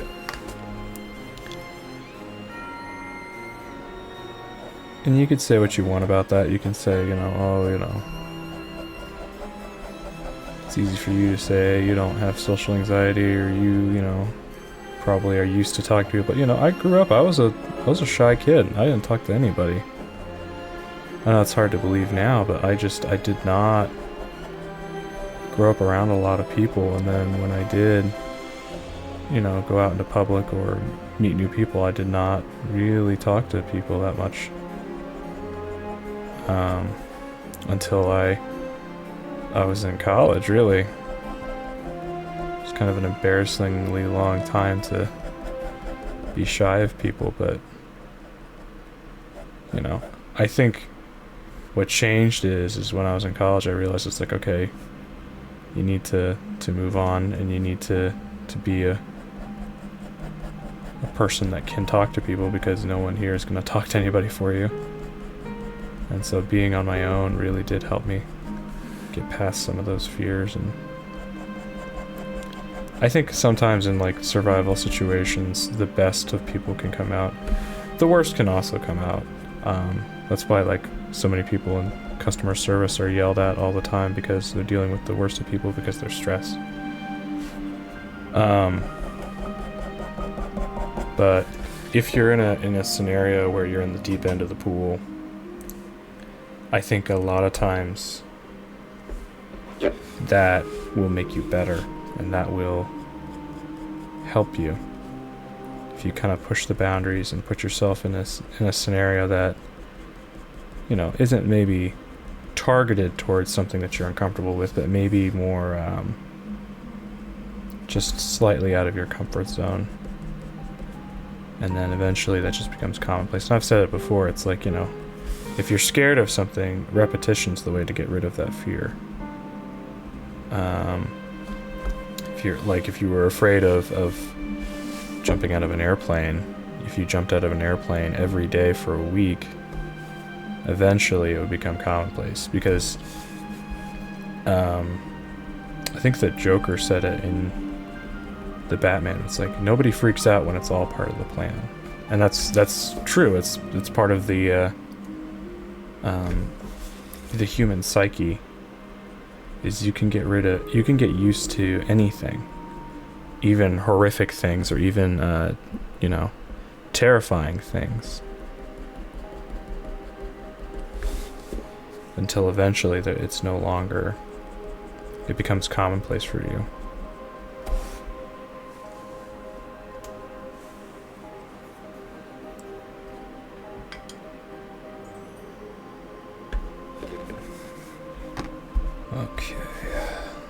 Do the hair. Hold your breath, boys and girls. We're doing the hair.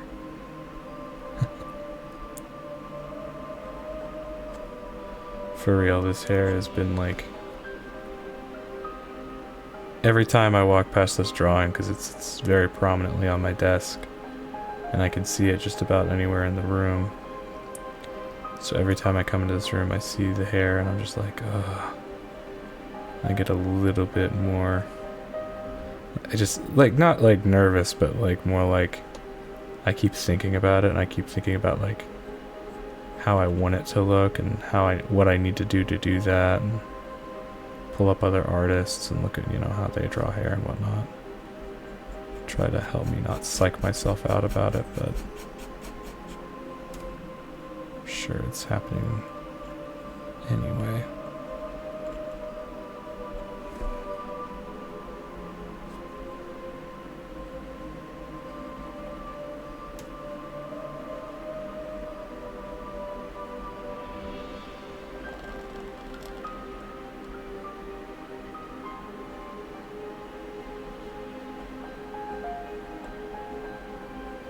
So you really want to make the hair darker, pretty much like this spot of dark that I'm adding here, anytime the hair curves.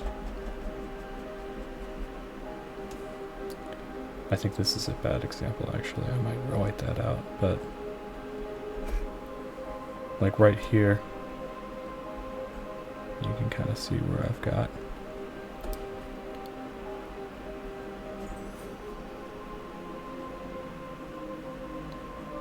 hair curving down and trying to get it to flow nicely. And if it's lighter hair, you want to definitely go lighter on the dark spots. This is like purple hair, so I figure it would like act similarly to dark black hair, but when I go to paint it, I will probably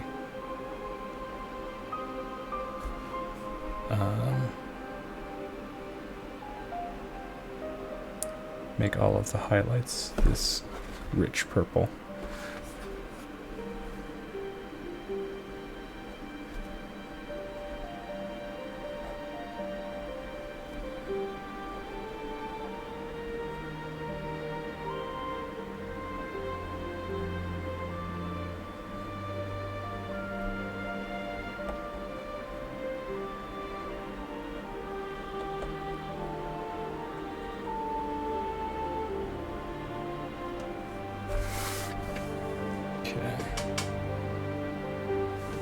Do some of the fills on that. Well, no, let's not. Let's wait.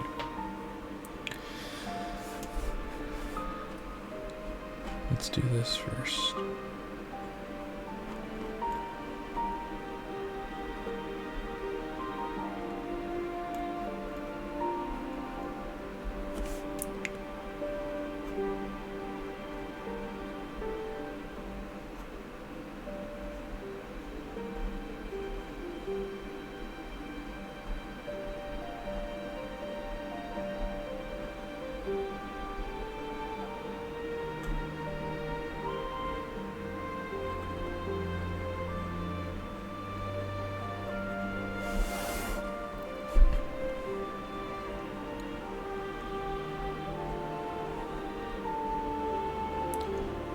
Every time I start working on a project, after pausing, I always have this dread that's like, alright, cool, now I'm gonna mess it up. And that's so rarely the case where I will, if I've taken a break and I've taken my time, or if I've taken a nap or a walk or something like that, when I come back, I'm rarely just as destructive as I think I'm going to be.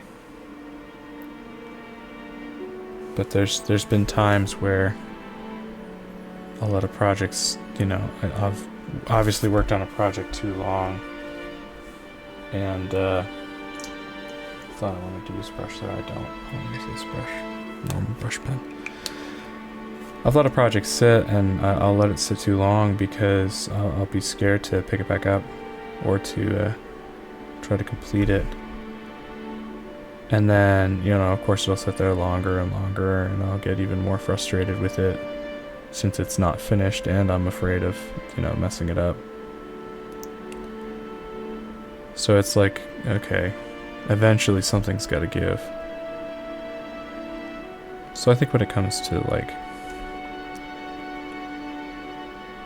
being afraid you're going to mess something up, it's like, just know there's always an ugly stage to every single project you'll ever do.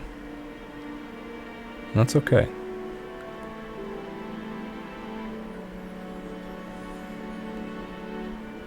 One of the things I learned about painting was you have to kind of gauge where and when that ugly stage is going to happen,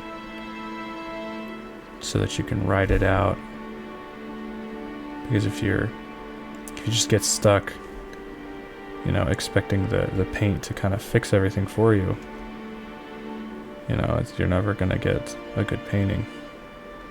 You just have to, like, realize it's like with each medium, each painting medium, or each medium in general, whatever artwork you're doing, there is a waiting time. And that's the ugly stage waiting time. So for me, like when I was doing gouache painting,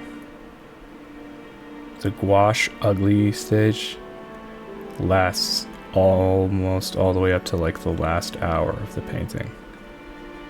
And it's so frustrating to work with that. I think oil, for me, it's like a little bit faster, just because like oil has like a neat kind of blending. There's neat blending techniques that you can use. I shouldn't be doing that. I should lighten this out.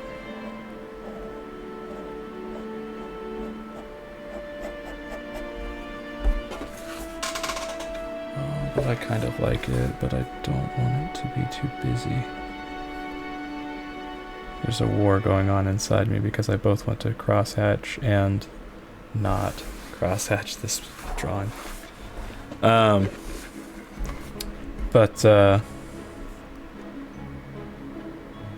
Yeah, with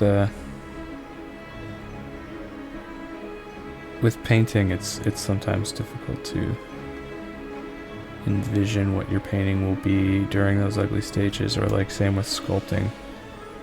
There's of course the ugly stage where you've just got the lob of clay.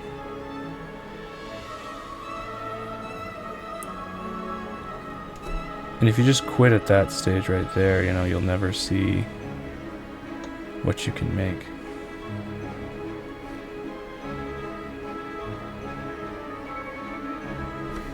I think too many people expect it to be like on Instagram when, you know, you watch somebody do something in time lapse and it all comes together very, very quickly and very smoothly. Or they've practiced the drawing 3 or 4 times, so by the time they draw it on camera, it's like perfect. That's not how it is in real life. Especially if you're just getting started, you know, give yourself a little bit of leeway.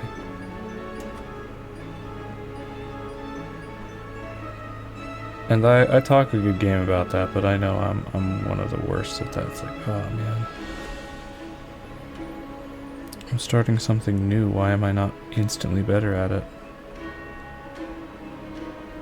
Or why am I not instantly, you know, really good and adept at this? So patience is a skill that I struggle with. For sure. So you're not alone in that if you're like me.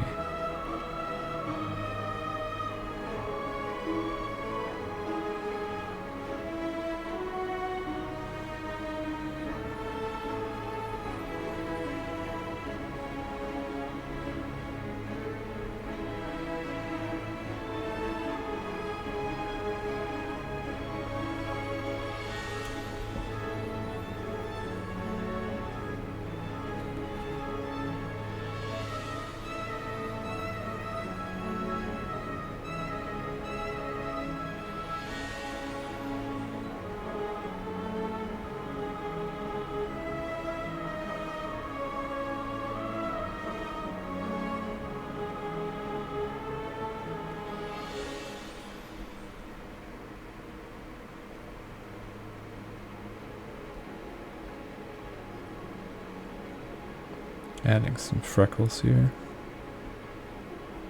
I think freckles are like a good way to kind of give your characters almost like a childlike look.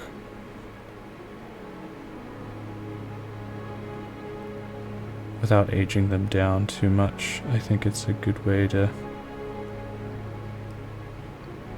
kind of hint at maybe a character that's a little less mature.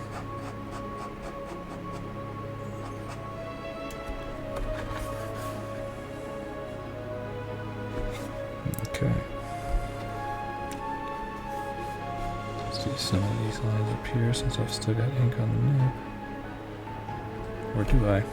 Oh, no I don't. Alright then. Swap back over.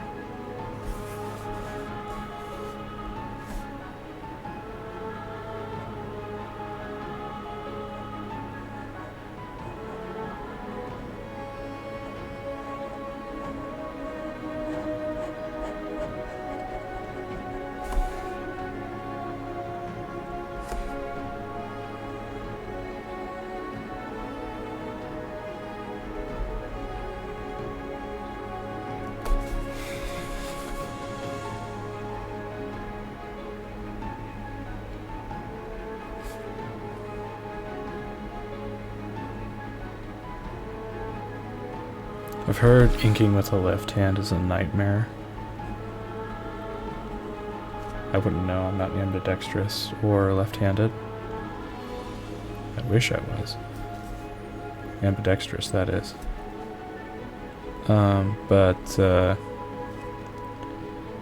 No,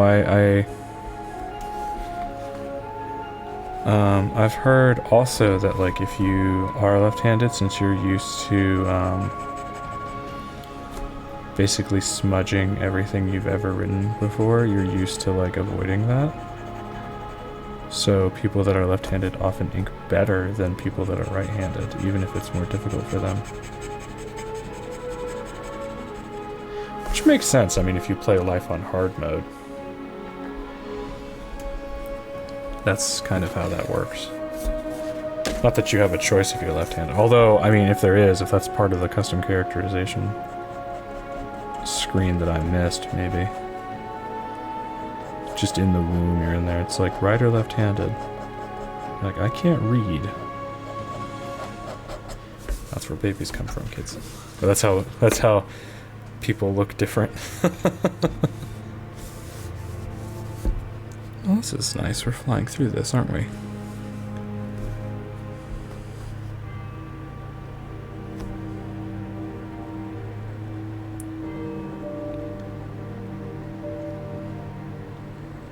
It feels like we're flying through this. I just uploaded the last two sessions onto the my editing software of choice.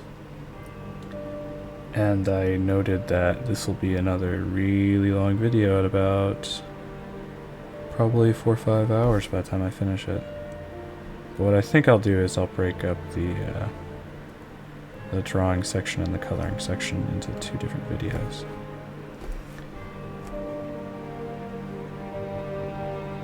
Of course, if I do that, I'll have somebody who's just like, well, it's not the full process on this video. It'd be, you know, I'd watch a 6-hour long video, and, you know, that's awesome.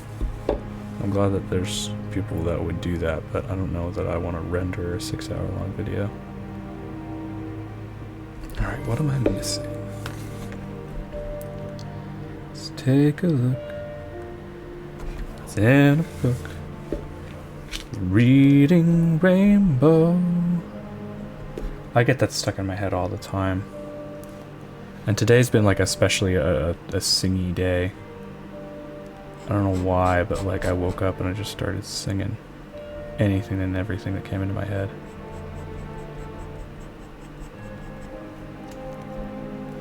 Speaking of singing, my music stopped.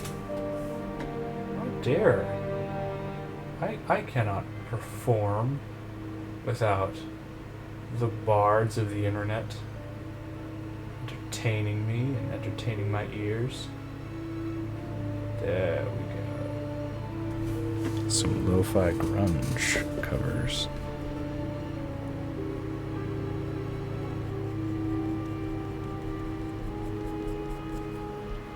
It's always fun when I go to edit these because I'll put on music that's sometimes pretty close to what I was listening to while I was working. And then other times it's like everything I'm listening to is far too copywritten or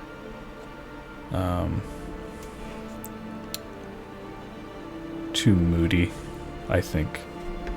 Because I want these videos to be relaxing and informative. But sometimes I'm listening to like grunge or different types of rock and stuff like that. Alright, let's go ahead and get these lines on the barrel finished.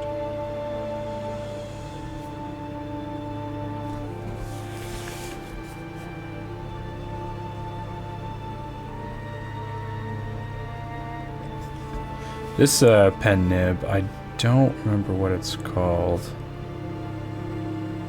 It might be a school nib or something like that, but it's used specifically for like drawing buildings in straight lines and such generally. And I like it because I can usually go in and it's good for like when I want to draw these larger areas of just like non-organic lines, but then it's also great for shading. But those brushes, like this one.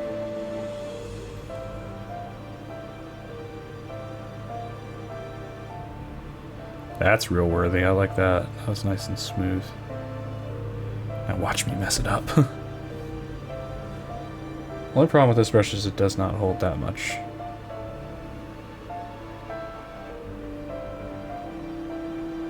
So you get one nice line like that and then you're pretty much done. See, it's already out.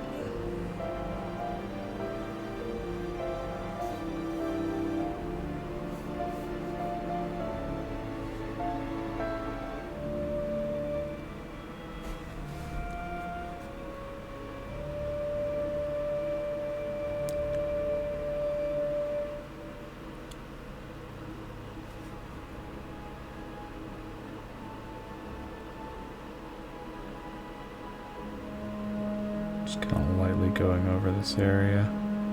Quick back and forth strokes with the almost dry brush. It's not fully dry yet, but there we go. You can start to see where it's...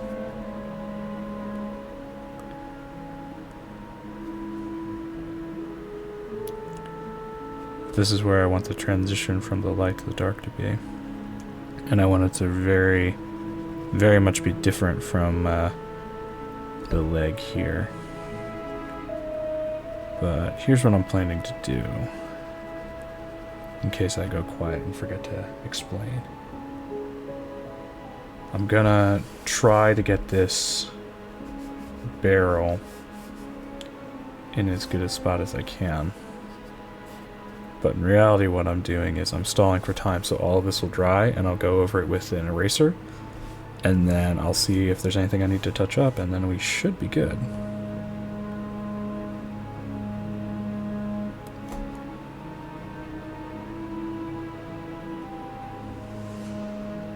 I don't think you have to have skills with a brush in order to be a good inker. I know for me, I get a different effect than what I do with any other tool when I use a brush. And that's something that I think is really the question you should be asking is like, should I try the brush to see if it applies, you know, to my inking scenario or to my comic or whatever? Is it, you know, worth, you know, getting in that practice? I don't think there's anything wrong with experimenting, and I highly encourage it, in fact. Because, you know, just, you can buy any brush, really, buy the cheapest thing that you can find at Walmart. Or you can buy a rather expensive brush, although I would caution against buying anything super expensive for ink. Just because the ink does just eat the brush. There's no real way to get around that. Eventually the ink will just gum up the brush completely, although if you take good care of your brushes and wash them frequently, that'll happen a lot slower. But I think even so, every artist I've ever seen use brushes for ink has said the same thing, which is, you know, eventually you just have to replace your brush after a couple months or so. Especially if you're doing, like, you know, a lot of inking. Especially if you're doing something like this size all the time. Which I can attest to that. I probably replace them slower just because, again, like, I live 45, almost an hour away from a craft store or craft shop, or even a place that sells brushes. I guess Walmart technically does, and that's not too far away, but I like buying larger packs of better brushes. Not like super high-end, but better, because they last a tad bit longer. Yeah, if you want to get into inking with a brush, definitely give it a shot. It's very, I don't know, to me it's freeing. I know a lot of people get freaked out by it. But to me it's almost freeing, because now it's like, okay, it's not really in my wheelhouse whether or not this turns out right or not. It's kind of into the brush. And it's like, I know I'm not going to get perfect lines. And that's okay.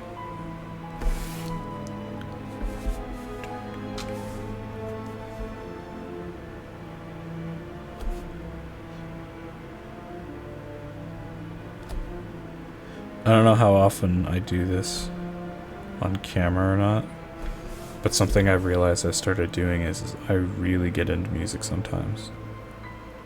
So I'll be like humming along with the beat if I'm listening to music, I'll be bobbing my head or dancing or whatever. And it's like, you know, I think everybody does that a little bit, but like I used to do that at work all the time. People would be like, stop it, the manager's gonna see. And I'm like, and what are they gonna do? Tell me not to like a song? You know, feel the rhythm, feel the rhyme. And you know, it was embarrassing for some people, and I guess it just wasn't something they were used to.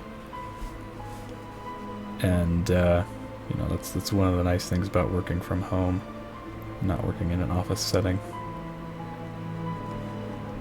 And yeah, I didn't realize how much I liked music until I went to college, and I started noting, in case you couldn't tell, college was a lot for me. There was a lot that happened. But I knew I listened to a lot of music in general. I just didn't realize how much until like I had these Bluetooth headphones that I'd have to recharge. And I know they're like, these have 30 hour of battery life, and I have to recharge them like almost once every day, which means I'm listening to the music a lot. And then I also noticed, like, I was really big into audiobooks, so I still am. I love listening to audiobooks. If I could get away with talking and listening to an audiobook, I would, but I don't think I can do that. I can barely draw and talk. But, yeah, I think when I was listening to audiobooks, a lot of the times I would... Audible used to have this thing where you could return the book and then get a free credit to get another book and whatever, and if you did that when they offered like free promos and stuff like that, you could get like basically infinite books, which is how my account got suspended for a little while, because I pulled the trick for too long that eventually they realized that I had like so many books. But I used to have like a tally of how many books that I had been reading, and it was somewhere in 1 year or in like the 50s or something like that. and I would listen to books all the time. Or I think I was shooting for 50 one year. I think at that point I had like in the 30s. I don't know if I ever made it because again my account got suspended, and because of that, some of my library was deleted from like some of the books that I had renewed, and you know, because sometimes they used to let you keep the book even after you returned it, I think, or it did with my account. There was some sort of deal. But yeah, I definitely abused it, so there's I don't hold that against them. Alright, let's do the lettering. I'm not doing that with the brush, I can tell you that right now. Although, it might go faster.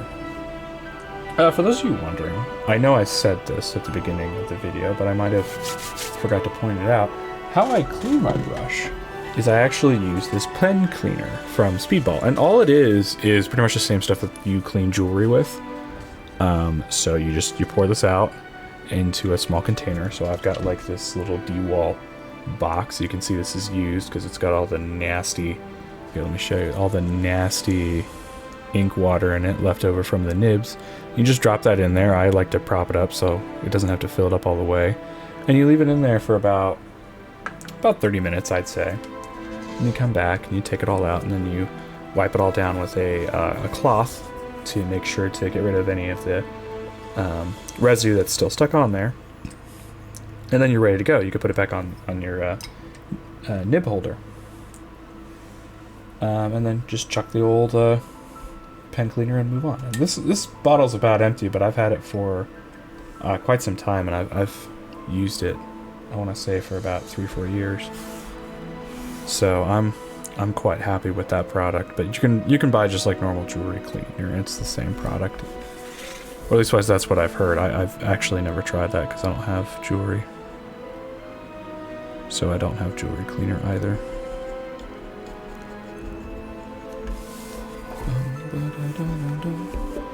Alright.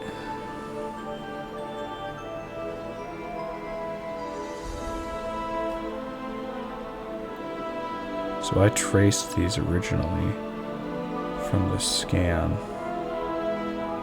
because I knew how bad my penmanship was, and I didn't want to give it a shot. But now I've got to go in and I've got to actually get these letters legible, or legible enough. I guess worst comes to worst, I could go in and type it in digitally when I do the coloring, but I still want this physical piece to look good. Let's just do the outline and then I'll do the fills later.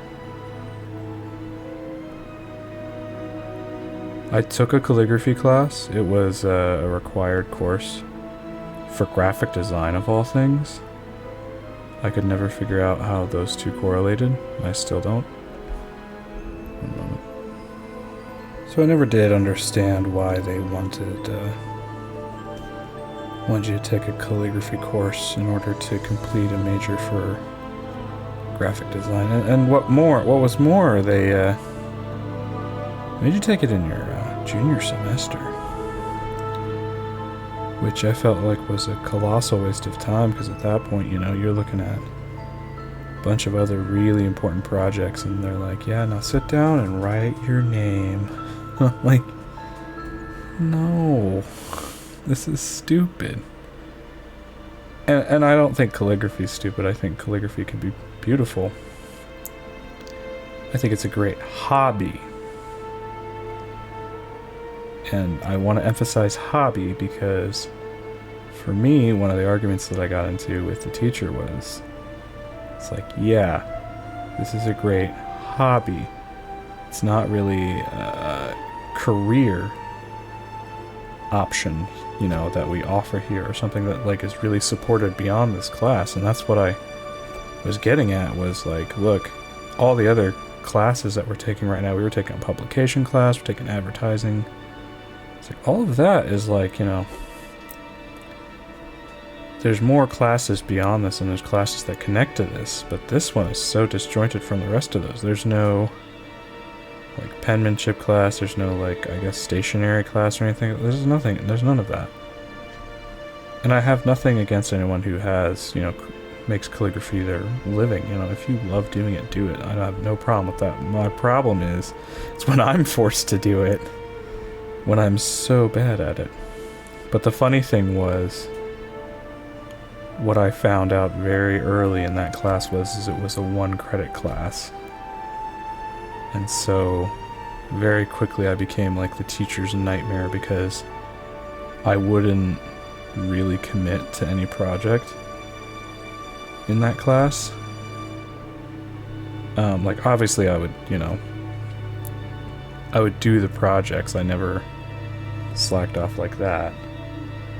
But I would not take them as seriously.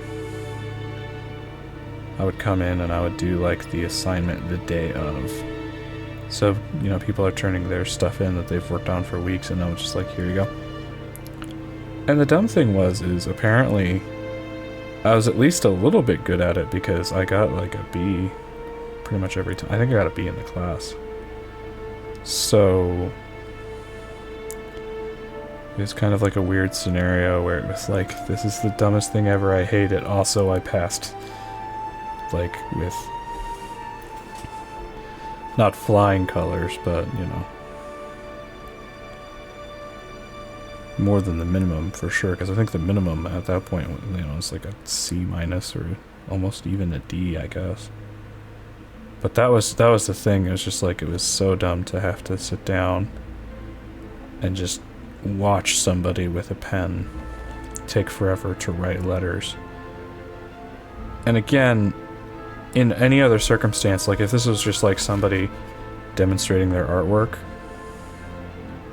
not in a classroom setting where you're forced to, you know, duplicate it and, you know, your whole semester hangs in the balance. Because for me, I was a double major, so I was doing 18 credit hours, plus I was working. So I had, like, little to no spare time to waste, and it just felt like, to me, that class was a big waste. And it was very frustrating because I couldn't get anybody to tell me, it's like, why is this class required? And nobody had, like, a good reason or, like, a skill they could point to that was, you know, indicative of why this class should exist. And it's just like, it felt like padding. I'm like, this could have been like a lab, this could have been like some time to study, this could have been time for me to do anything else other than a skill that I'm just going to throw away. And I knew that, like, I wasn't going to use it because everyone that had gone on before me had all their supplies still, because they make you buy, like, you know, the big paper and all of that, but you're not going to use all of it for class. So there's plenty of that for free that you could just get. People would leave it out in the hallway or in the supply cabinets. You can go in there and just, like, you get it, all the pens you wanted, all the nibs and everything, and they're just like, it's like, dude, this is the dumbest class ever. You're gonna hate it.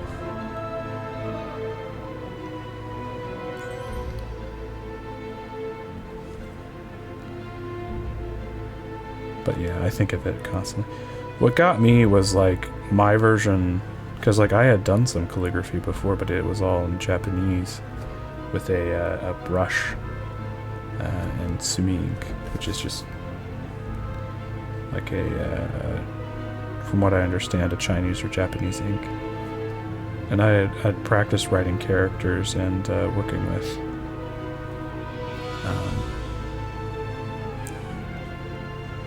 these big flowing strokes with brushes. And then you know, the pens that they had us use felt very, I don't know, they just felt more obtuse to me. And I think, obviously, I think they were designed specifically for, like, the Romanized language of English as opposed to Japanese or Chinese. And it's like, I like working with the Japanese and Chinese language because it is some beautiful characters and some great work. But they're very much different, because I think that lends itself to a brush much more than the English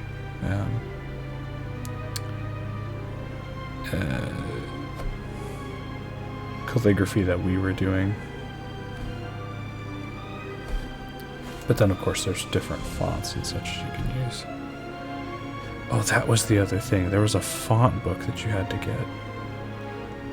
I'm like, can't we just look this up online?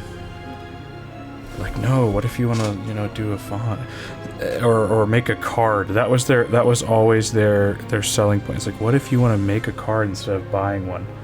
I'm like, so I'm going to, instead of going to like the campus store and spending like maybe $4 or $5 on a card for somebody, it says get well soon, I'm gonna spend like hours on this card so that by the time I'm done, the person who I was gonna say get well soon is now better. Yeah, no. Just, they could not sell that class on me. Try as they might. Alright, I need to do this string. That's the other thing I gotta do. I think I'll use a actual micron for that. Let me see, do I have... Let me just test this out. That one is garbage. Nice. What about this one? Is it garbage? That should be fine. Alright, let's make sure that everything's dry up here.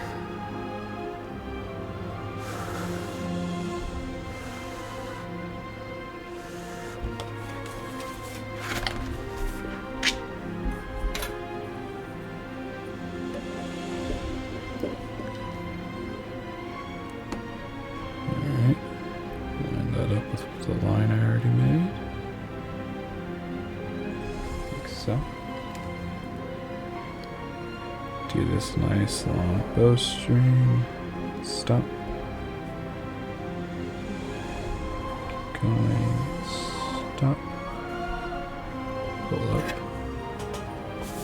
Very nice. Very, very nice. Okay. What I think I'm going to do now is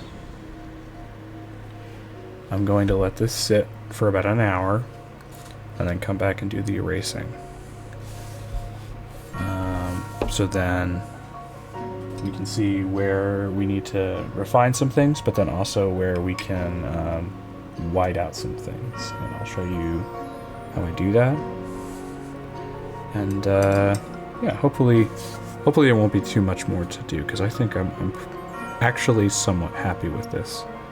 I say somewhat. I'm more happy with this than I thought I would be, because initially, like, when I sat down to do this, I'm like, let's get this over with. But now I'm looking at it like almost, hopefully, I'm like, yeah, I think I like this a lot more. So I'm gonna give it an hour, and we'll come right back. All right, let's see how we did. I've been needing my kneaded eraser during this whole time, so let's see if we can remove the pencils without smudging anything. I'm going in very lightly with just kind of some circular motion. If something does smudge, I'll be able to see it, hopefully, before I spread it all about with my eraser, but you never know. So, you know, you want to kind of go in, like, softly at first, but you still want to get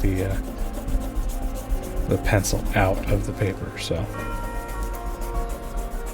Kind of in a broad circular motion. Seeing some pooling there on the ink, so I'm going to avoid that right there on the lettering. Come around here, get some of this stuff that we did yesterday, so this should be good.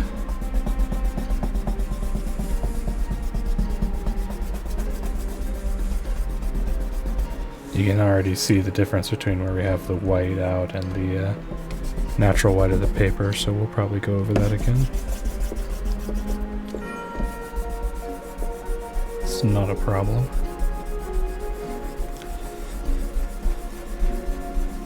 it's so easy to forget where and when and how much you inked in certain places, and sometimes you'll leave out details that are kind of important to the drawing.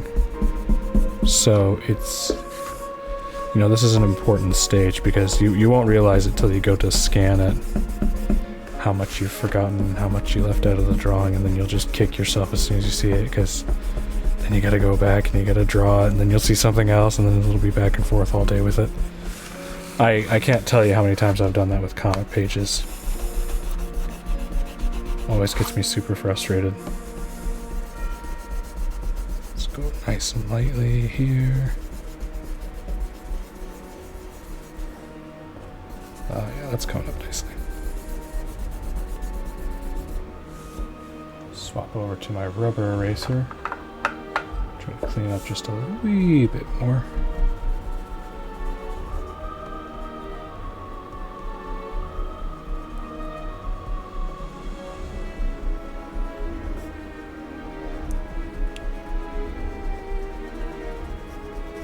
There we go.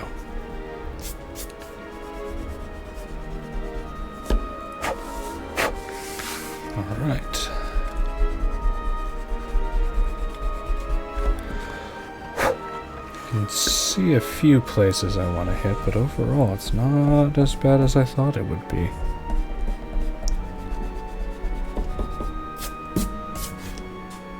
I think first things first, what I want to do is I want to take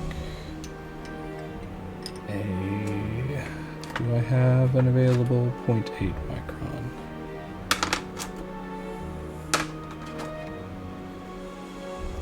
I have a 0.5. It looks to be alright. And I'll just strengthen up this line here where the belt is. Make it a little bit stronger around the outline.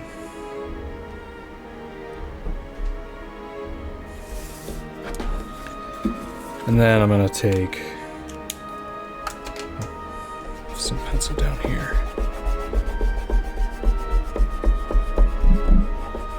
Go ahead and get that. And it's fine if you smudge something, because you can always go in. The next stage after this is whiteout, so you know, you're already going to be whiting out some areas that, you know, maybe you think need more work. Right. This eye. It's just that touch.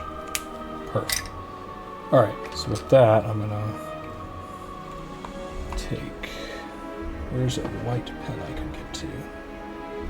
Behind my tripod. Some brilliance there. Don't worry, I have extras. These are Pentel Jelly Roll pens. Hold on. I think it's Pentel. It's not Pentel. So these are Jelly Roll pens. I don't know. They're from Japan. I don't really know who makes them, other than I guess the company Jelly Roll. They're really good. I've had these pens for a while. I've bought like 3 or 4 sets at this last store that I saw them in, just because I know that I like them. They work really, really well. They're not the solve-all for all of your inking problems, obviously. I think whiteout is still the best, but these are really good pens, especially if you have like I like using them for if I've got like black paper, or I've also seen people use it on like certain notebooks or sketchbooks that are maybe they've got like a gray paper or like a sand colored, a tan notebook. I had one once and I really enjoyed using the white pen on that to give my highlights and my drawings in general just a little bit of a boost.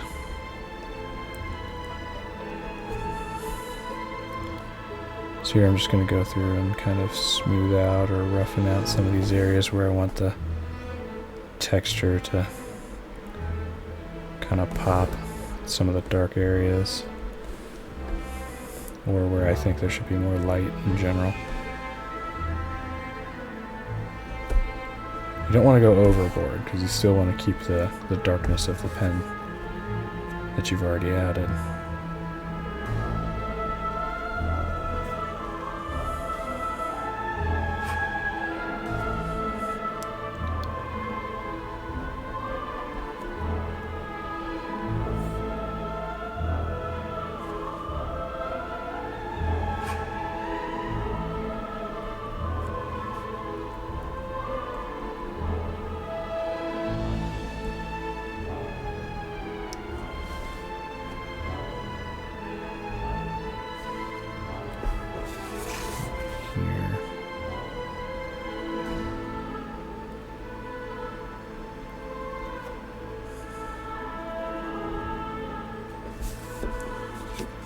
It's not as bad as I thought it would be, and I keep saying that because I genuinely, not just because I'm on camera, but like whenever I ink large pieces like this, I know I get excited, and I know like I get over enthusiastic with the ink, and sometimes I worry, or most of the time I worry that I will just ruin it with my over exuberance to get something inked.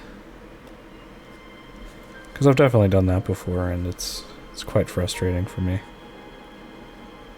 But it's, you know, it's something you gotta live with. You gotta learn to live with your own tendencies, which sometimes is a little frustrating.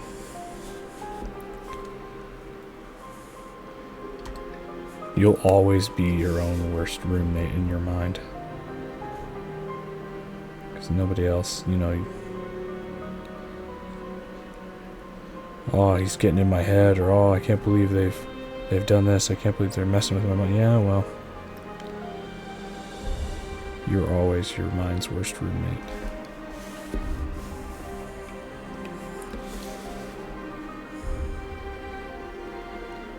Can't remember who I heard say that. It might be just been me, but earlier, but...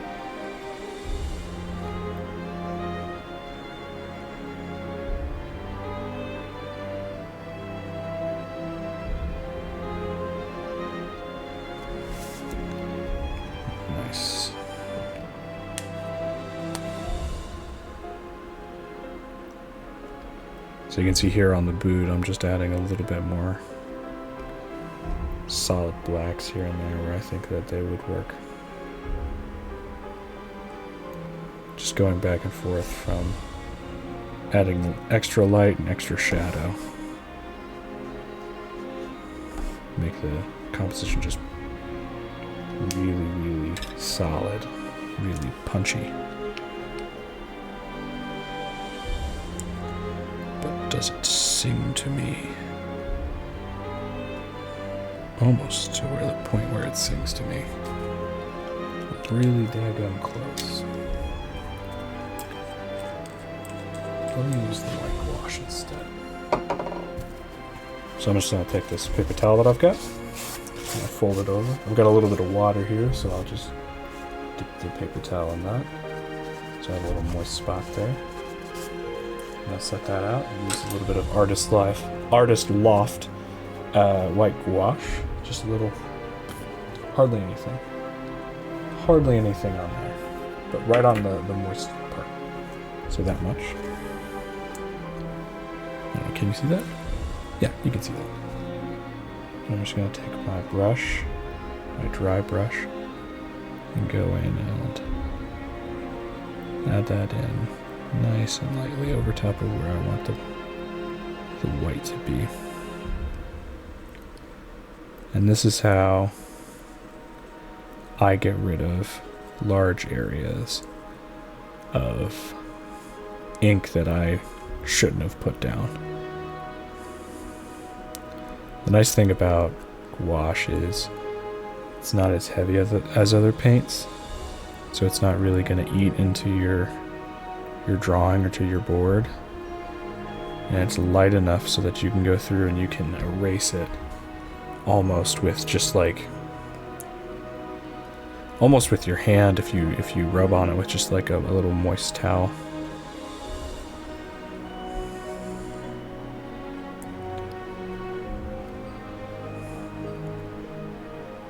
You don't want to use too much water with your gouache, for this at least, because it's going to be, it's going to run, and you want to have as much control over it as possible for this bit. Although if you want to feather maybe some of the edges of your drawing, you could add a little bit of water, I suppose.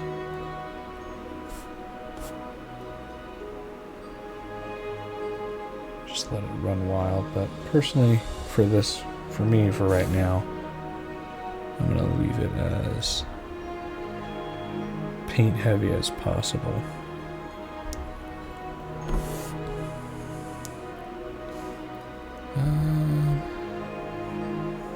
And a little bit of white here. That might be a job for the gel roll pen, though. Alright, let's go ahead and let's wash off our gouache. I don't know what gouache is technically made out of. I'm assuming it's like acrylic, where it's like some sort of plastic, or like not an organic substance, like oil paint or watercolor. I think you know, that's why maybe it's a little more forgiving on some things than some of those other natural based paints.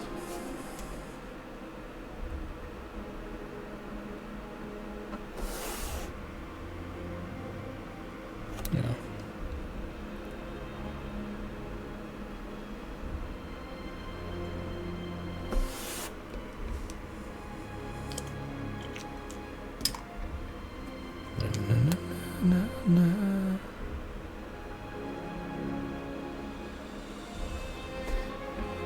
Nice. Very nice.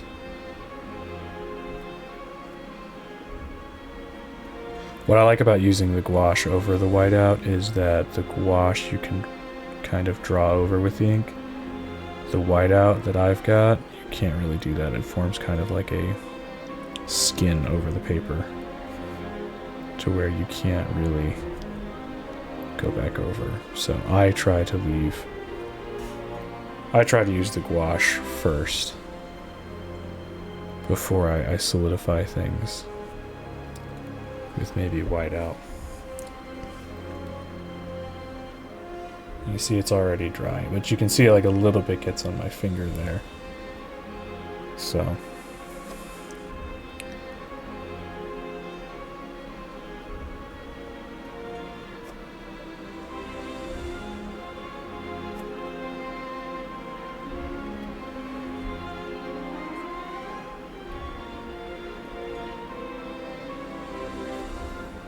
I think that's where that should go, and I might have to white out over that. Yeah, let me get that right now while I've got the gouache out. Nope. You can see I've got a little bit of water in there, now it's mixing with the wet ink. I should have waited a little bit for that to dry, but that's okay. Absorb some of that up with my brush.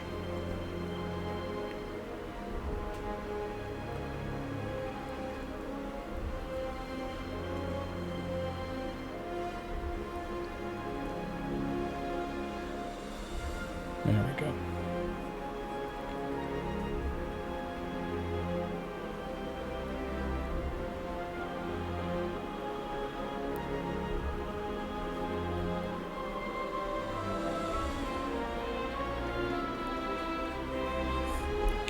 Alright, I'll leave that alone for now. It is what it is.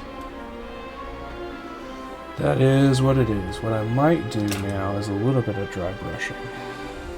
So let's get this brush here. What I do sometimes is I take the cap from my ink bottle. It doesn't have a lot of ink at the top right now. So what I'll do now is I'll grab a little bit of ink and I'll put it in the cap and kind of run it around with a textured top. And it's textured because of the ink sloshing around in the bottle. But what I'm doing is essentially drawing out my brush like so on the edge, so that before I go in, so I'll use a paper towel as well in this case. It's not quite working. But yeah, there we go. I'll go in and I'll just kind of add these. Not fully black, not fully gray. Kind of shading, smudge. Sometimes use my finger. And the brush is almost dry. So it's got this unique bit of texture to it as well that I like. But you can see how much that gives a nice bit of form there, how much that really affects the drawing. Not too much. There we go. Some absolute masters of dry brushing. I'm not one of them. I think of, right off the top of my head, I'm thinking of, I think I've seen Sean Gordon Murphy do it quite a bit. And I know that,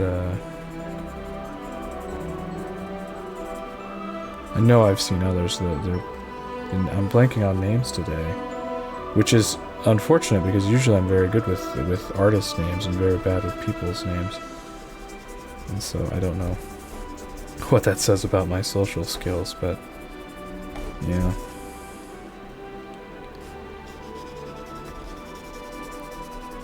There we go.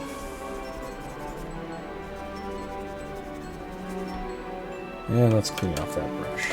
That's the most important step. If you want to reuse the brush, you want to make sure you get all the ink out of it, so that you can use the brush over and over again until it's completely ruined. But yeah, I think I like this. I think I'm happy with this drawing, so what I'm going to do is, I think I'll just sign it now.